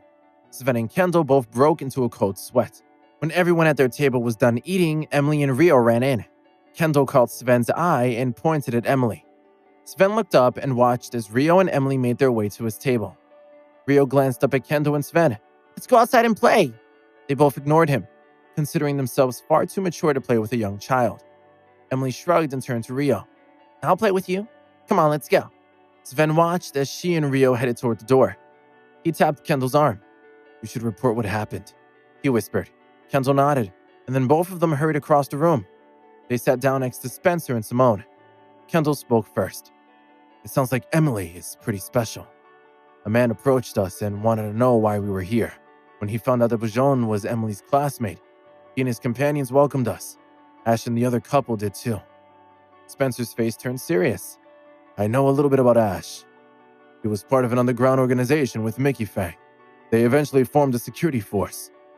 I think that the guy who approached you and asked you why you were here is a part of that force." "What do you know about them?" "The security force is connected to the martial world. Cameron Lee is its leader. The Renshaws are his in-laws. He's also connected to the Newmans, the Balboas, and Olaf Claymore. They all seem to rely on him." "The Renshaws are his in-laws? Does that mean that Jessica Renshaw is Emily's mom?" "Yes." Kendall grinned. "Wow. I wonder what Emily will look like when she grows up." Simone frowned. "Why? Oh, wait. You mentioned that Bujon liked one of his classmates. Please tell me that it's not Emily." Kendall froze. "Why? What's wrong with... Has Bujon done anything?" Spencer asked, his face pale. "What do you mean? How does he behave toward Emily? Has he tried anything? Asked her out?" Kendall frowned. "Well, he has tried to talk to her a few times. What's wrong? He likes the girl, big deal. It actually is a big deal. We don't want to anger her family. That's it. Bujon will need to transfer to a different school." Simone raised her eyebrows. "Is that really necessary? You saw the way that she approached him at his table. She looked fine. Everything's fine." "For now, but things can change quickly." Spencer fell silent for a moment. Then he sighed and shook his head. "We need to establish some ground rules. Emily is off limits. Even if she decides that she likes Bujon, he'll have to stay away from her. It's just too risky." Sven and Kendall glanced at each other and shrugged.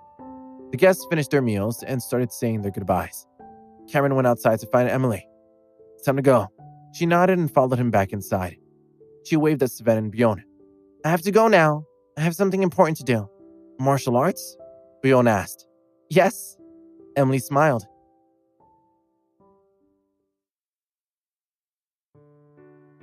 Emily ran up to Warwick, who was on her way out. "Warwick, when is my next session?" she asked eagerly. She loved her training sessions. Warwick smiled. "This evening. We'll go out for a little show, and we can practice fighting while we're there. The party for the newlyweds is moving over to New Moon Mountain. We'll have to let them be lovey-dovey for a little while longer. We can't leave too soon." Emily groaned. Cameron started laughing. "Just be patient for a few hours." "Everyone's paired up. You and Mom are a lovey-dovey couple too. I don't want to feel like a third wheel." Jessica burst into laughter. "When have you ever been a third wheel?" When they got back to New Moon Mountain, it was bustling with activity. Several tables had been set up outside. Some of the guests were seated, but others were milling about and chatting. Everyone was holding glasses of wine. Cameron and Jessica joined the crowd. A few hours later, Emily and Warwick headed out. Cameron watched them go. Then he caught Mickey's eye and waved at him. Mickey quickly hurried over. "What's up?" "Can you find out where the ruins will be over the next few days?" Cameron asked. Mickey nodded. "Sure.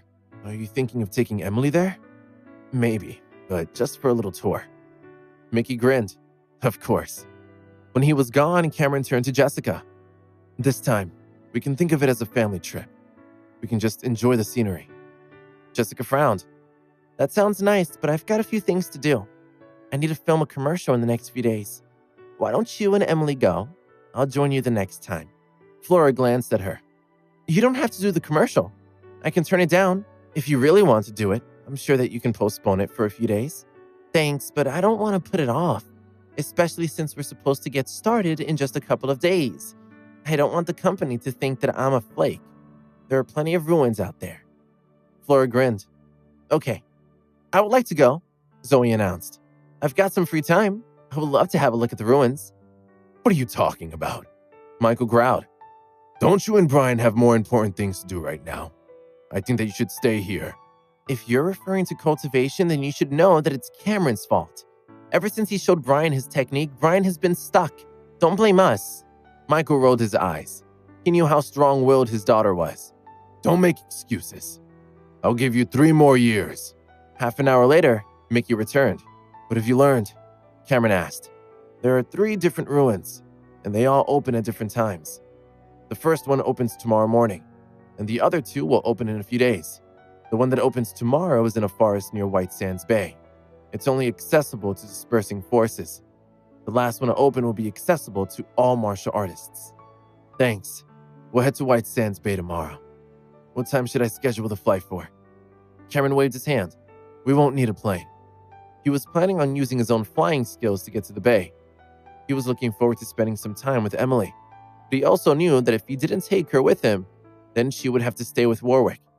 Warwick tended to talk back to people, and Emily had picked up that behavior from her. While Cameron and Mickey were discussing the ruins, Warwick and Emily were sitting on the roof of a tall building. They had been sitting there for several minutes. Emily frowned. Why are we here? Nothing is happening. Are you sure about that? Warwick asked, pointing to a dimly lit street. I see a lot of traffic, but nothing unusual is happening. Just wait. There's a bicyclist down there who is about to fake an injury to set up a scam. Keep watching. The car behind him is going to have to squeeze past him, and when it does, he's going to pretend that it hit him. The driver will get out, and the bicyclist's accomplices will jump into action. That's a fancy car, so the driver is probably pretty wealthy. They'll get a lot of money from him. Emily's eyes widened. How do you know that will happen? What your eyes see isn't always the whole picture. There are other ways of seeing. You're young, so it's understandable that you can't see everything. I've been doing this forever, though. I've gained a lot of experience since I arrived at Newman Mountain. Emily grinned. You're cool. A second later, her smile faded. But you've only been with my dad for 5 or 6 years. That's not a very long time. Warwick burst into laughter. Really? How old are you, Emily? Emily frowned but remained silent. Anyway, I already had a bit of experience before I became your father's disciple.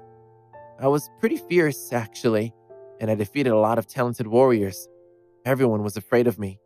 The martial world is new to you, so. I fought too. I fought against Mickey and Ash, and I fight Rio every day. You've sparred, Emily. It's not the same thing. Warwick's expression turned serious. You haven't truly experienced the real martial world. It's not as peaceful as the world around you. And if it seems peaceful, it's only because of your father. He has that effect on your daily life, too. Nobody dares to disrespect him. You only have a one-sided view of the world because of his influence. My dad's amazing. I've never really seen what he does, though. How should I put this? Warwick thought for a moment.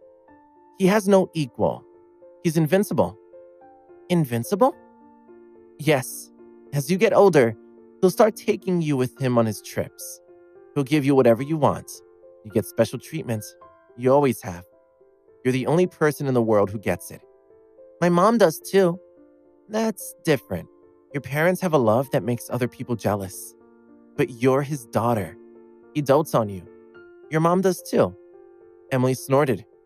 Warwick's eyes suddenly lit up. She was thinking about Apollo, the founder of the Ice Fortress sect. You'll see your father's invincibility soon enough. A commotion in the street below them caught their attention. Warwick pointed at the bicyclist. See? It's starting. I can hardly see anything. Emily muttered. Just wait. Warwick's words had 2 very different meanings. Emily would only need to wait a few seconds to see the action unfolding below her. But she would also be able to see things more clearly after her spiritual sense developed. Just as Warwick had predicted, the car tried to squeeze past the bicyclist, who fell over and started howling in pain. The driver immediately pulled over and got out of his car. Are you okay? The bicyclist reached for his leg. I can't feel my leg. I can't stand up. Let me take you to a hospital. Just then, several pedestrians approached. A few of them gasped in shock, but one of them glared at the driver. What have you done? She yelled. Nothing. The street's really narrow, and he was in the middle of the street. I couldn't avoid him. The driver stammered. The woman glared at him. Don't you dare blame him. This is your fault. Then she turned to the bicyclist. We're all witnesses. We saw everything. I think that you should sue him. Even if you have insurance, you'll have some nasty hospital bills. You'll probably have to miss work while you recover. I know a great lawyer." The driver gasped. "Wait, I'm sure that we can come to some sort of arrangement." The woman ignored him, keeping her eyes on the bicyclist. "Do you want my lawyer's number?" The bicyclist moaned in pain. "Thank you, but it sounds like this gentleman wants to help. Let's see how much help he's willing to offer." The other pedestrian stepped forward and stared at the driver, waiting for him to speak. He stared back at them in silence. "He has nothing to say. I wonder if we should report this to the police," one of them muttered as he reached for his phone. "No, wait," the driver cried. "How about $2,000 should be more than enough." The bicyclist cried out and grabbed his leg. "It's numb. I don't know if I'll be able to walk again." The woman shook her head. $2,000 won't cover his bills. Add a zero to the end. The driver gasped, and then his face darkened. "You want $20,000? How do you know that guy's not faking it?" He approached the bicyclist. "Come on, get up."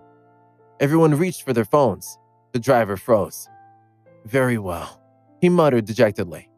He reached for his wallet. When the transaction was complete, the pedestrians gathered around the bicyclist and carried him away. The driver got back into his car and drove off in the other direction. Emily turned to Warwick in shock. "You were right." Warwick smiled. "Let's get off of this roof. There's something that I would like to teach you. It will help you with your acupoints. We'll also do a little sparring." They went to the street that they had been watching from above. They spent 2 hours there, and when they were done, Emily grinned. "That was great." When they got back to New Moon Mountain, Cameron was waiting for her. "Emily, I know that you've wanted to come with me on some of my trips. Tomorrow, you and I are going to explore some ruins." "Really? Thank you, Dad." Emily was delighted. She had been wanting to travel with her father for a long time.